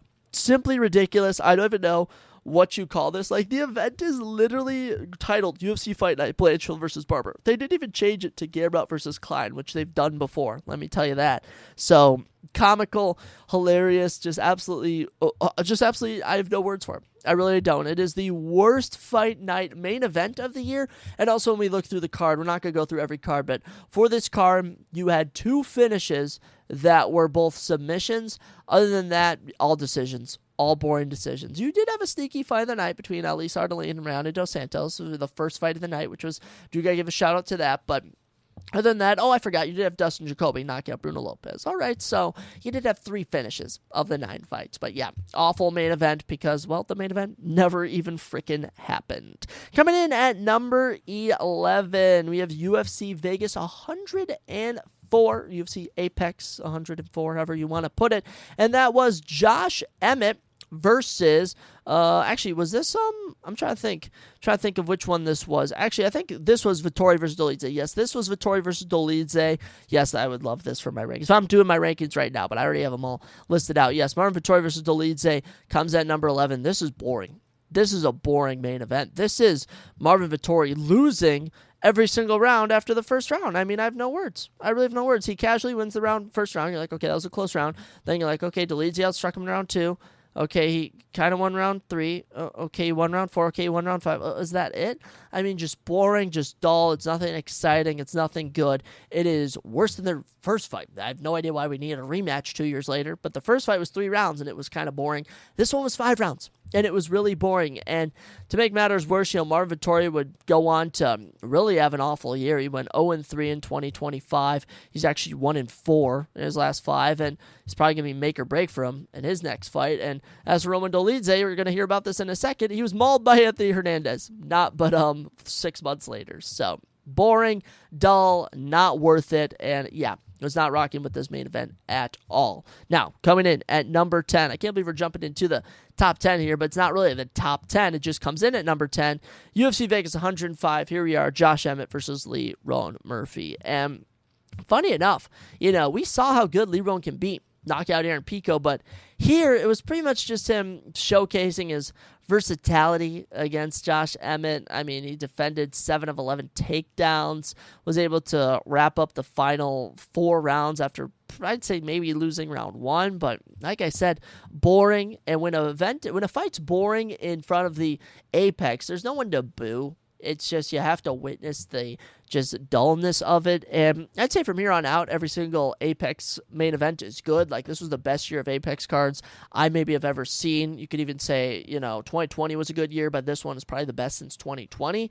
And, I mean, nothing to really say about this. Boring, dull. The only benefit I'll say is that Leroy Murphy got the decision win here. If Leroy had lost an Apex fight like this, would not have looked good for him. So, UFC Vegas 105, Josh Emmett versus Leroy Murphy comes in at number 10. But coming in at number 9, this is where the tide is turning, and that is because you have UFC Vegas 101 Mackenzie Dern versus Amanda Hebus. And, as, mediocre as this was, as forgettable as this was, a armbar with 3 seconds left in round number 3 for Mackenzie Dern to win, and to make matters better, she won the championship later in the year. Not too shabby. That's what I was saying, round 1 went to Dern, round 2 went to Hebus, and we get to round 3, and it's looking like Hebus is getting the better of Dern, and Dern ends up on top. Dern locks up an armbar, and she taps with 4 seconds left. I mean, truly amazing. Truly not too bad. And, it comes in ahead of the others because, well, it ended in round number 3.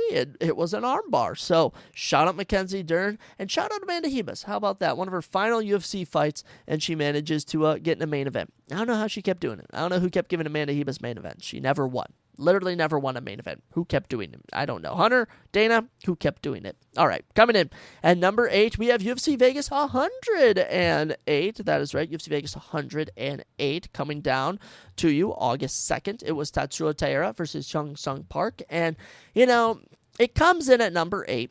simply because there wasn't really a fight. And that's because Tatsuya Taira mauled Young Sung Park in 1 minute and 6 seconds, or 6 minutes and 6 seconds. Round 1, knocks him down, lands 2 takedowns. I mean, truly looked like bully ball.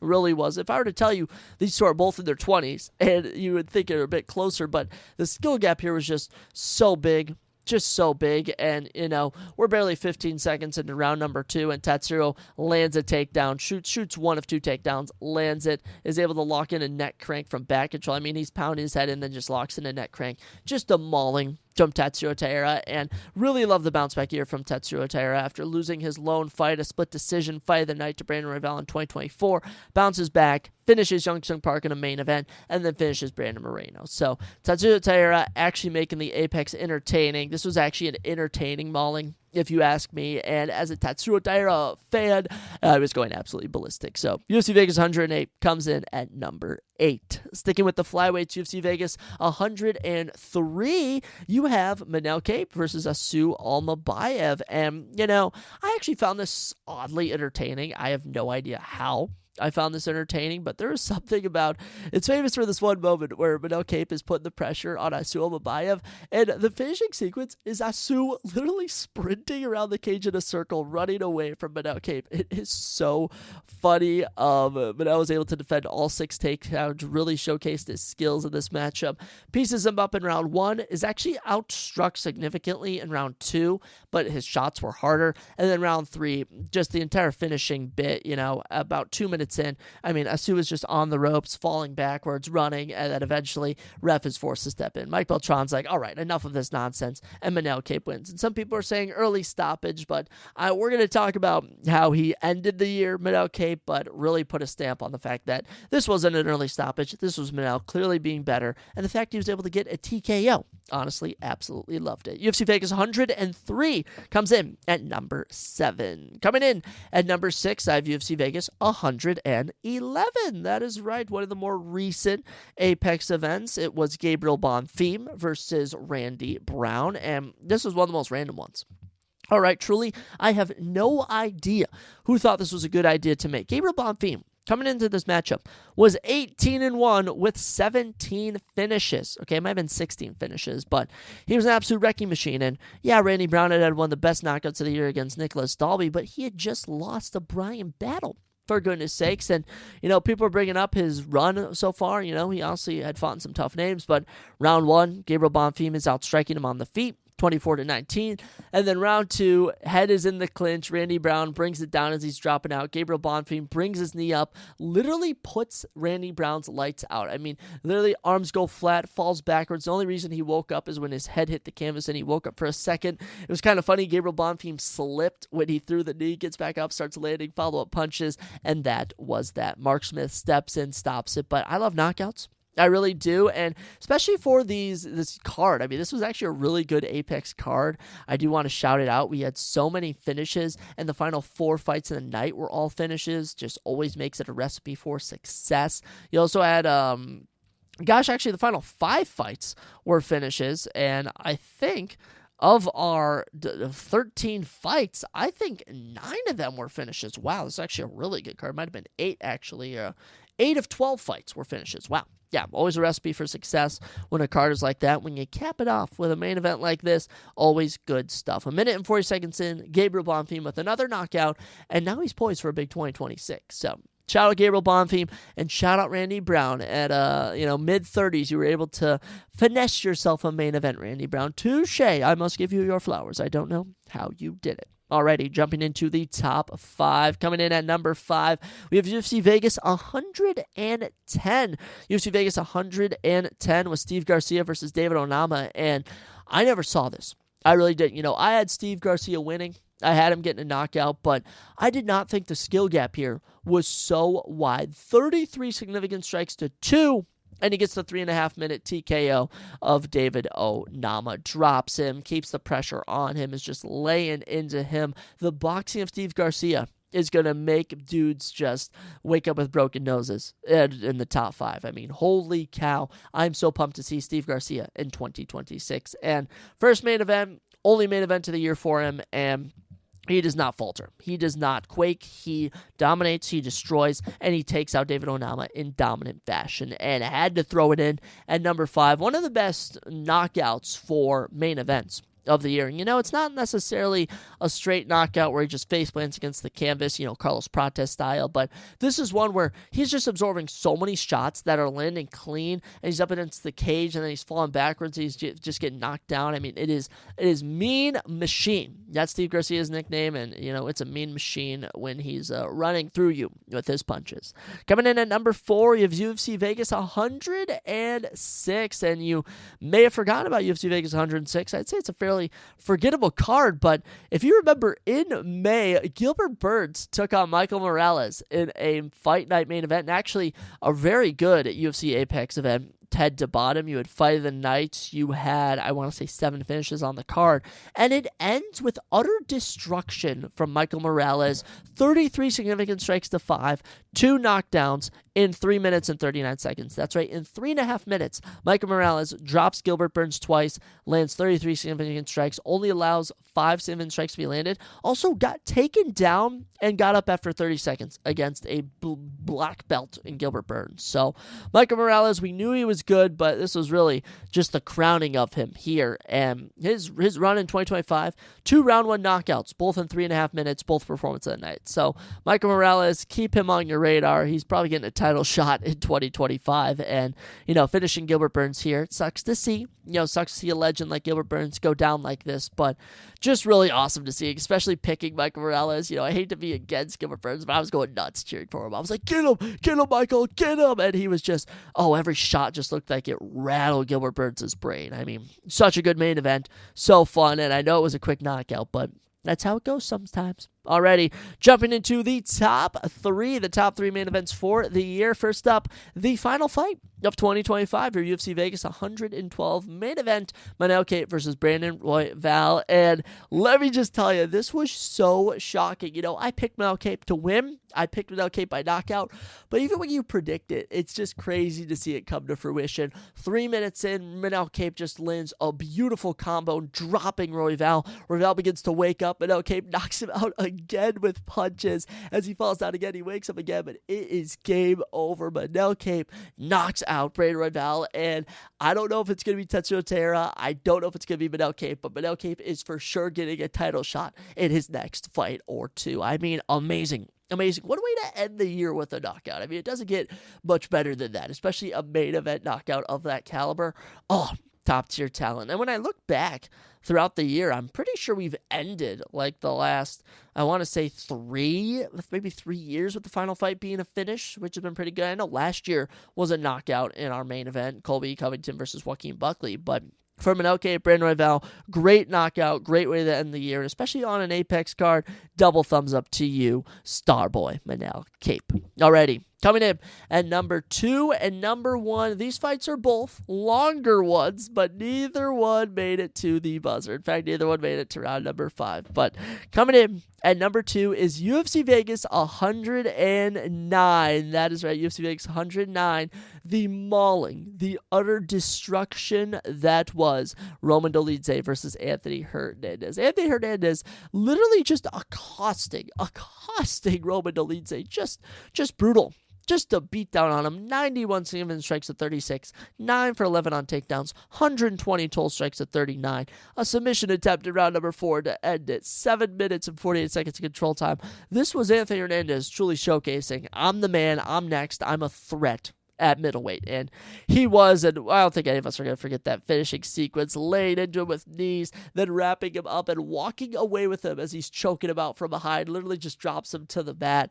Anthony Hernandez, you absolute savage. This is one of my favorite submissions of the year. I think we gave submission of the year. Who did we give submission to the year to? You have to check out episode 250 or 249 where I did my awards. I can't remember on which one it was, but I'm trying to think who we gave submission of the year to. I think I may have given it to Marab over Sean O'Malley, but this one's up there. This is one of the best submissions of the year, one of the best main event finishes of the year. Anthony Fluffy Hernandez, you're an absolute savage. Love that. Which brings us to the number one Apex main event of the year. And this one was such a sneaky banger. I remember watching this going absolutely nuts. It was the UFC Vegas 102 co-main event. The main event. It was Jared Cannonier versus Gregory Rodriguez. And so funny how both these guys ended their years. But in this fight, guys, I mean, pandemonium. 2 knockdowns in round 1 for Gregory Rodriguez. No idea how Jared Cannonier survived. Like, legit, Jared was looking so out of it. We get to round 2. Jared is bounced back. He lands 33 skiven strikes at 25. He now has Gregory Rodriguez busted open. Round 3 comes around. Gregory Rodriguez is getting the better of him again. He then drops Gregory Rodriguez. I mean, now it's 2 knockdowns to 1. Have no idea how Gregory Rodriguez survives to round number 4. Have no idea how they didn't throw in the towel. And 20 seconds in, he can barely even lift his arms. Cannonier just pounces on him, hits him with 9 strikes total, drops him for the knockout. This was such a fun main event. This really was. Jared Cannonier, the Killer Gorilla, Gregory Rodriguez, RoboCop, both of their nicknames just coming to fruition. And, you know, I know the year actually ended with Gregory Rodriguez going on a 2-fight winning streak and Jared Cannonier losing to MVP, but this was a war. This was such a good war. This was such a fun fight, and props to both these guys. Really gotta say it. Props to both these guys. Absolute dogs, absolute warriors, and easily the best Apex main event of the year. In my opinion, that is. You know, obviously it's my opinion, but I will say that these two deserve it. These two deserve it. Now, will this finish in my top 3 for main events of the year? I'm going to tell you guys right now, not to be a spoiler, no. My 3 main events for the year are all going to be crowd ones, but I will say a lot of these are better than some of the crowd main events. Let me just say that, hands out. I'll let you know which ones, but like I said, from about number 8 or number 7 upwards for the Apex events, they were better than multiple crowded events. So, as you can see, UFC Vegas 102 had the best Apex main event of the year. Gregory Rodriguez versus Jared Cannonier. Props to you, gentlemen. But we don't just have Apex events. We don't just have crowdless events. We also have crowd events. And we had 17, and we did have some good, and we did have some bad. So, kicking off the year, UFC Seattle at number 17, the worst main event of the year. And honestly, I just hate this so much. I'm so glad Henry Cejudo lost his retirement fight because of this, because this card had so much potential. I mean, the first 7 prelims were all, actually, I think all the prelims were finishes. All the prelims were finishes. The first main card event is a fight of the night. We then have another knockout, and then it's just all decisions. And we get to the main event, Henry Cejudo versus Song Yadong, and, you know, Song wins round 1. Song is winning round 2. I mean, I guess Henry might have won round number 3. I don't know, but for some reason, Henry Cejudo gets eye-poked, and then, you know, it should have been a no contest, but instead, Jason Herzog has them fight to the bell, and then goes to a 3-round decision, and it's a unanimous decision for Song Yadong. I mean, it was just awful. It was so dull. Everyone was booing, and I think everyone was confused why we were going to a decision. If it should have been a no contest, it felt like, but I don't know. We're going to leave it in the past. Henry Cejudo versus Song Yadong. This should never have been in front of a crowd if it was going to be this bad. Coming in at number 16, another event in the great month of February. Actually, I think this one might have gone down in March, actually. UFC Mexico City, Brandon Moreno versus Steven Erceg. And the thing with this fight is, if you've watched Brandon Moreno fights, you know sometimes he just ends up in long striking affairs, and that's what happened here. And to make matters even more comical, Steve Erceg outstruck him 116 to 89 significantly, but all the more power punches were going to Brandon Moreno. Shuts him out 4 rounds to 1, and it just wasn't entertaining. It really wasn't, and I'm actually so glad Brandon Moreno lost to Tetsuya Terra, because you had kind of seen this streak with him, the Royval fight, the Albazi fight, now the Erceg fight, where he's just in long, like, just almost sparring matches. Like, nothing's really landing hard, nothing's like that impactful, but he just keeps winning the round, and, you know, I'm just kind of glad that, you know, the year didn't end with Brandon Moreno beating Tetsuya Terra, but this just wasn't that entertaining at the end of the day. I'll say when I look at our Apex events, literally, I'd say 8 and up are better than this, and would have done way better numbers in front of a crowd. But Brandon Moreno, Steven Erceg, it's not a bad fight. Don't think it's a bad fight. It's worse. It's just a dull fight. And dull fights are always worse. Let me tell you that. Coming in at number 15, the top 15 for crowd events of the year. We're headed to Azerbaijan. That's right, UFC Baku. UFC Baku.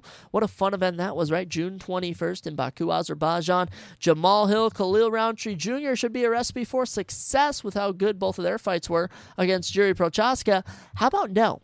How about one of the most boring fights of the year? And you know the only reason it comes in ahead of Erceg and Moreno, and that's because there was actually a knockdown in round number 3. Khalil dropped Jamal Hill and then just lets him get back up and continues going forward. I mean, this was an energy sucker. It really was, and it sucked because this card had so much potential. There was so much potential with this card, but unfortunately, there was just so many decisions. I mean, this was bad.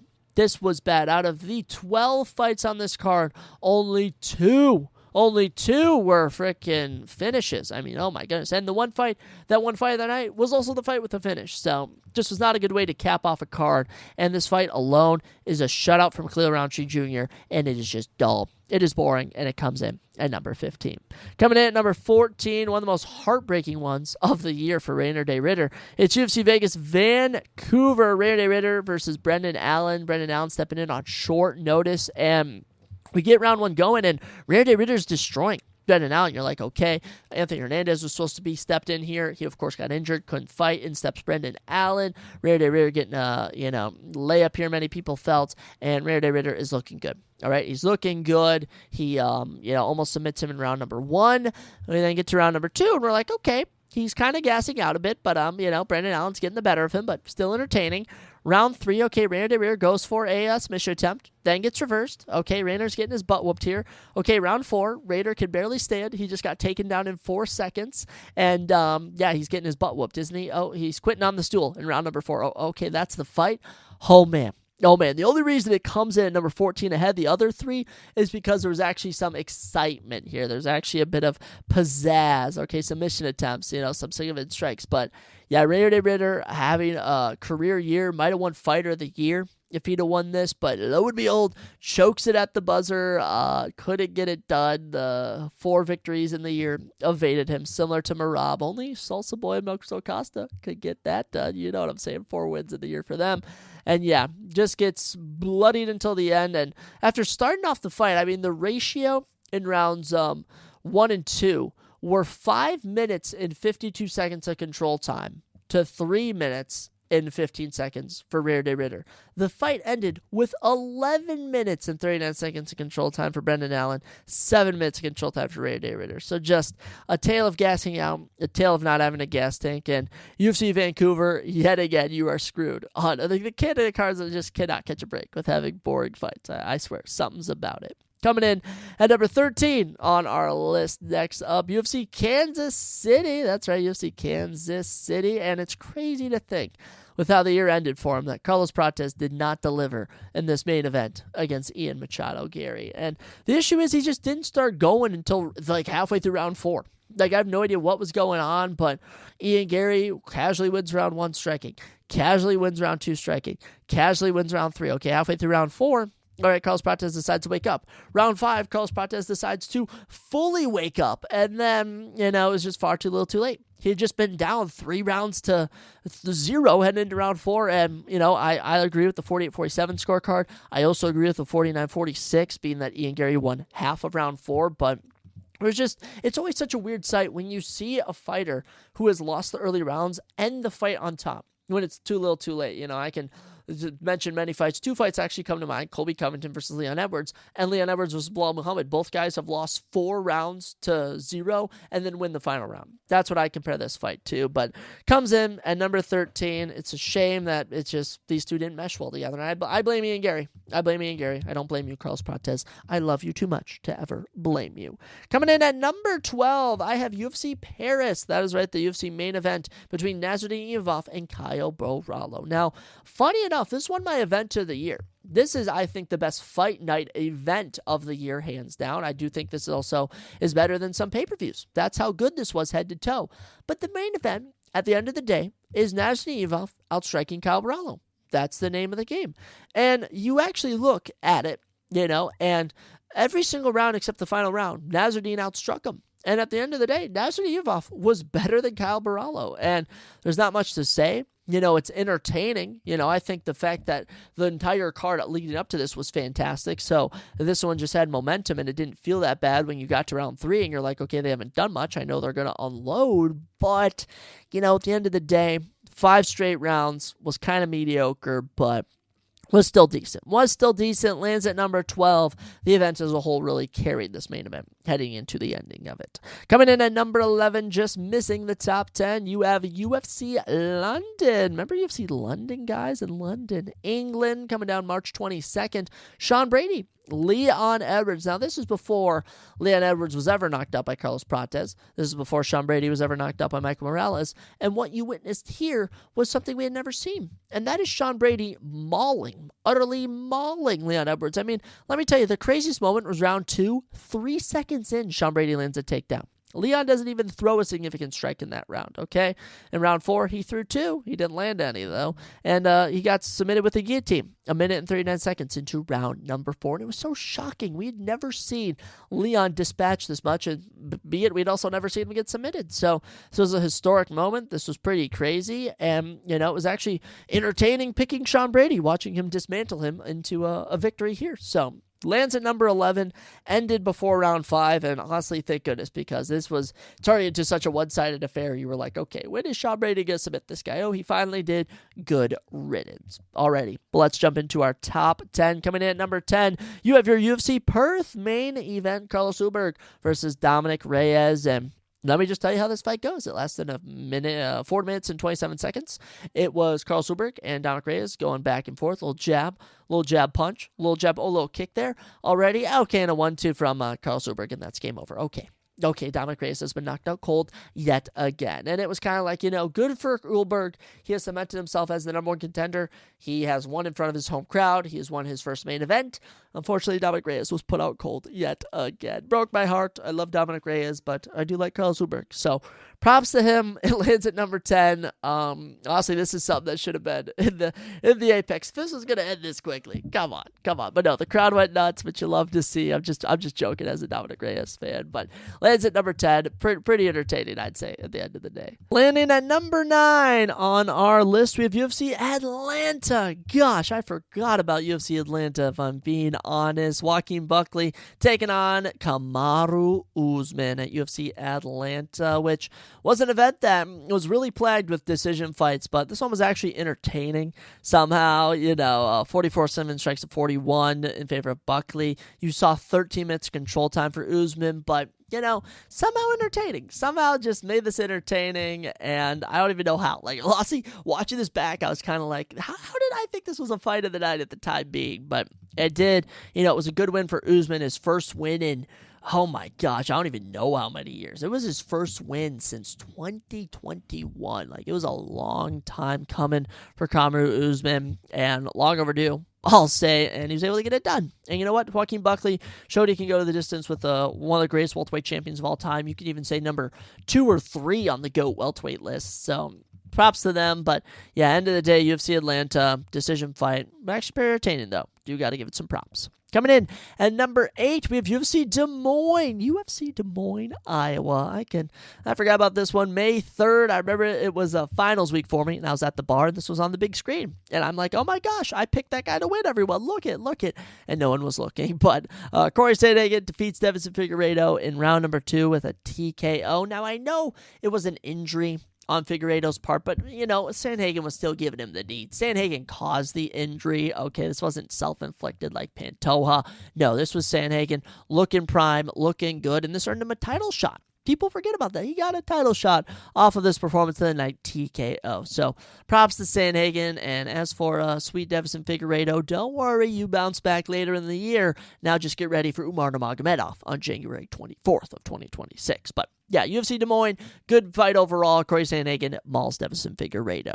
Coming in at number 7, UFC Shanghai. Oh my goodness. Johnny Walker versus Zhang Ming Yang. If you forget how this fight started off, it's Johnny Walker shooting a gosh-awful takedown, getting reversed immediately into top mount, and Zhang Ming Yang, I thought was just going to TKO him right there. But lo and behold, Zhang Ming Yang gasses out heading into round number 2, and halfway through round number 2, Johnny Walker drops him, starts laying some ground and pound on him, 41 significant strikes to 8, and gets the TKO win. It's always, I know I picked Zhang Ming Yang, but it's always a good day when Johnny Walker wins. Long overdue for him as well. This has been Johnny Walker's first win since 2023, and to come against a guy in Zhang Ming Yang who had a 100% finish rate, who had mauled everyone in round number 1. I mean, great work for Johnny Walker, and funny enough, they're actually matching up Johnny Walker with Dominic Reyes. So that's a perfect matchup if you ask me. All right, it's a perfect matchup if you ask me, because one of those boys is going to sleep, and we're going to be happy for the winner and sad for the loser. But UFC Shanghai, great way to end the card, and it's actually an interesting, Chinese card all around. Prelims were super good, main card was kind of whatever, but good way to end the card with a little TKO from Johnny Walker. Coming in at number 6, it was our last crowd event of the year, UFC Qatar in Doha, Qatar. Arman Sarukian, Dan Hooker, and I know it's Arman just kind of running through Dan Hooker, but I still found this super entertaining. Performance of the night for Arman. Dan looked okay on the feet, but it's like every time it got to the ground, Arman just was in full control. You got to shout out Dan Hooker for going for submissions both times he was taken down in each round, but you just couldn't stop Arman, and especially the fact that we had not seen Arman Sarukian fight. You're never going to believe this, actually. You had not seen Arman Sarukian fight since UFC 300. He had fought in over a year and a half, and it looked like he had never missed a beat. And for Dan Hooker, getting a main event here, props to him. He's actually got a massive co-main event with Benoit Saint Denis coming up, so excited to see how he does in that. But UFC Qatar, Arman Sarukian, Dan Hooker, very entertaining main event, and lands at number 6. Now, jumping into the top 5, I would say this is my top 5 main events of the year. I will say this is my top 5 fight night main events of the year. Coming in at number 5 is UFC Saudi Arabia. That is right, UFC Saudi Arabia, Adesanya versus Imavov. And it's bittersweet because props to Imavov, the crowning of him, well deserved. But round 1, Adesanya won. People forget about that. Adesanya won round 1, outstruck him 20-8, got the better of him. But we got to round 2, and he tried to recreate the Alex Pereira moment. He gets eye-poked by Imavov, holds Mark Goddard back from stopping it. Literally the next punch, a beautiful straight from Imavov, rocks him to the cage. Follow-up punches are beautiful. TKO from Nasruddin Imavov. Absolutely love it. And to make matters even crazier, I feel like they've been just denying Nasruddin a title shot, because it was like he beat Brendan Allen, and you're like, okay, he get a title shot. Oh, he just beat Adesanya, he could get a title shot. Oh, he has to fight Kyle Bravo now. I mean, just could never catch a break, but truly entertaining on a Saudi card that was, a mix of emotions, I'll say, on that Saudi card. But good work all around. Nasruddin Imavov absolutely loved it, and it's always shocking to see Israel Adesanya get knocked out. You can't lie. It's always shocking. We've only seen it twice, and this one was, actually, we've seen it.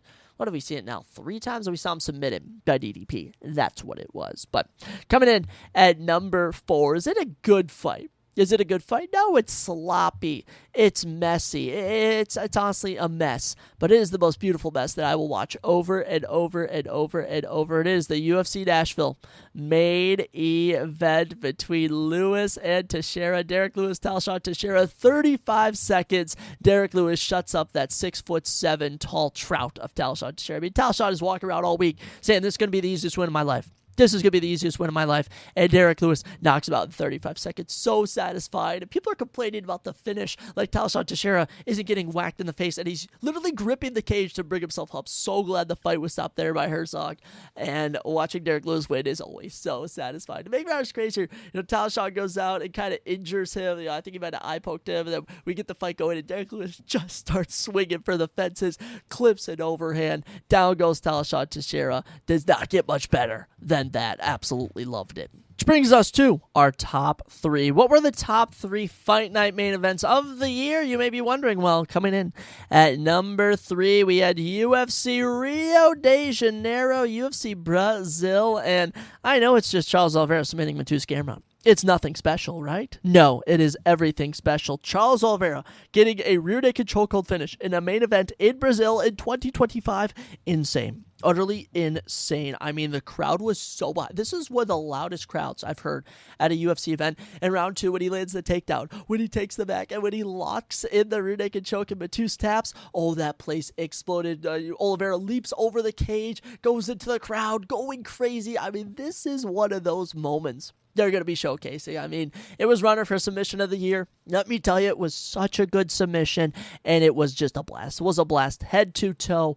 Absolutely loved it. Props to Charles Oliveira. I mean, Matheus Gamrot, first time he's been finished in his career as well. I mean, if that's not crazy enough for you to hear. And Charles Oliveira was like, yeah, light work. I'm him. What can I say? Easy money. Charles Oliveira wins the number 3 Fight Night main event of the year, which brings us to the number 2 Fight Night main event of the year. And in my opinion, this is the closest fight of the year. UFC Abu Dhabi, Robert Whittaker versus Rainer Day Ritter, July 26th in the United Arab Emirates.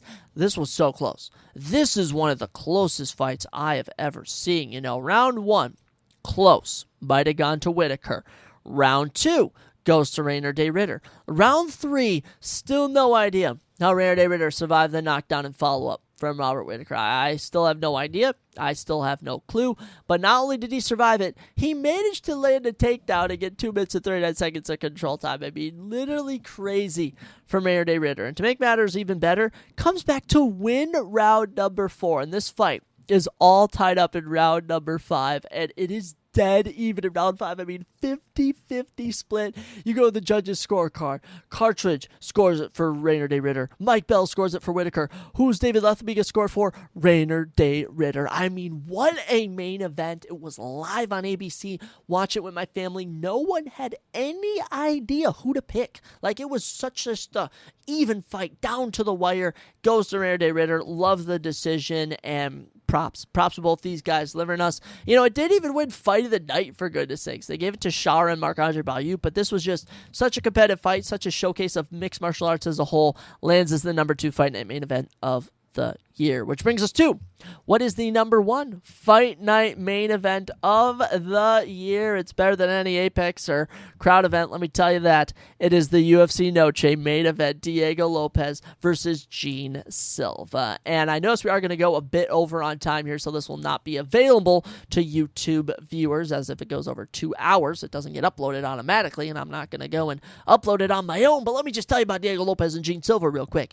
UFC San Antonio, UFC Noche. These two, about as even as you could get. If I were to tell you in round 1, Diego Lopez landed 43 significant strikes to 10, I wouldn't believe it. I wouldn't believe it. You know, he even landed a takedown. I mean, it was looking all good for Diego Lopez in round 1. We get to round 3, and Gene Silva just starts uncorking, just laying into him. Boom, boom, boom. The shots are so heavy. No idea how Diego Lopez is eating these. He's landing takedowns, and Gene Silva's getting right back up. I mean, the momentum is switching, and then Gene Silva clips Lopez. Lopez is on the back burner. He's firing at him, and then Diego Lopez rattles off a spinning back elbow for the ages, drops Gene Silva. You didn't even notice what hit him. He then starts laying the ground and pound, laying into him, punching. There's only 12 seconds left. Mike Beltran steps in, and Diego Lopez finishes Gene Silva. Performance of the night. Fight of the night. The best main event of the year for fight nights. Oh my gosh, this was incredible.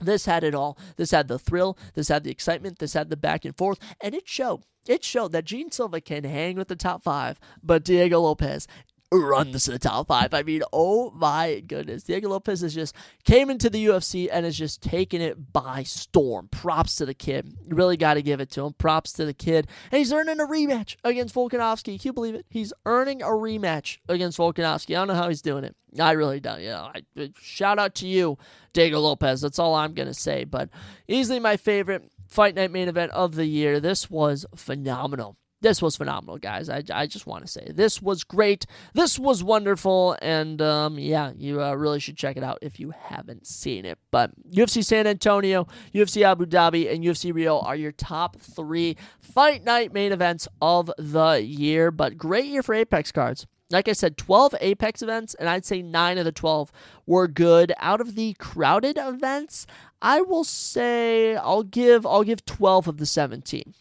I'll give 12 of the 17. I'll throw Paris up there, but, interesting year for fight night main events all around, and we're poised for a big start to the year. Of course, we're going to be having Mario Bautista versus Vinicius Oliveira at UFC Vegas 113. That's a crazy fight. And if that fight falls apart, you already have your next main event and the co-main event. Amir Albazi versus Kyoji Horiguchi. Both of those are good. Right now, that's a co-main event, but barring no injuries, that would be phenomenal. We then are going to have Sean Strickland versus Anthony Hernandez in Houston, Texas on the 21st. So excited to see Sean Strickland's return after almost 2 years out of the game. Crazy. Actually, scratch that. He's going to be, is it 2 years? No, a year. A year out of the game. My bad, Sean. But, yeah, Sean Strickland back in action. And then we also have Brandon Moreno versus Asua Mabayev in Mexico City. They're giving Asua Mabayev another main event opportunity. Will he have success? I don't know. We'll have to see. But 2026, we're in for some big matchups. I already know that on the 14th, we're going back to the Apex. On the 21st of March, this is for March. On the 21st, we're going to England. I'm hearing word they may be running, I think, Leron Murphy versus Mozfar Evlov on that London card. And then they also do have a March 28th Seattle-Washington card. Would really love to see them do Colby Covington versus Gilbert Burns. That could be fun. I don't know, though. We'll have to see. But like I said, guys, what a fun year. Title fights, fight night main events, the pay-per-views, everything. And, it's kind of crazy. We only have 12 hours left as of recording this in the big 2-5, and it was a great year for me. I do want to say this is one of the most life-changing years I've ever had. I mean, 2025 it might be the best year of my life, honestly. If I always like I've been reflecting my childhood, watching a lot of movies. Stranger Things have been revoking all these feelings, which actually crazy enough. Stranger Things finale comes out in 7 hours. I'll be on a plane though. I'll be going down to Dallas, Texas. But just crazy. Just crazy. So I'm excited to see what 2026 brings. We are really going to try and amp up this podcast. In 2 years, we've gotten 10,000 downloads, which isn't that good. I don't even know how many followers I have, but I'm going to dial it up. I'm going to dial it up on the TikTok. I think I just got to impulse buy myself a camera, learn to film myself. I'm going to be back to the grind, though. And, I'm working a full-time job, also trying to record this, also trying to keep up a social life, also trying to do all sorts of things, but we will achieve it all, guys. We are going to achieve all our dreams and more in 2026. So without further ado, this is the last time I'm going to be talking to you guys in 2025. Some of you may be listening to this in 2026, by the time you actually listen to this. But for the last time in 2025, I'll catch ya. But I'm heading into the new year. I'll see you guys, and I love you all so much. I always appreciate the listening. And it's always crazy when people tell me they actually listen to the podcast. I almost don't believe it. I'm also like, hey, you actually listen to it? And then people will be like, yo, I listened to your podcast, and you have such a great speaking voice. Like, you're so good at talking. And I'm like, I don't even know what to say. That is such a compliment. So without further ado, guys, I'll catch you next time on the Surprise Jab Podcast in 2026.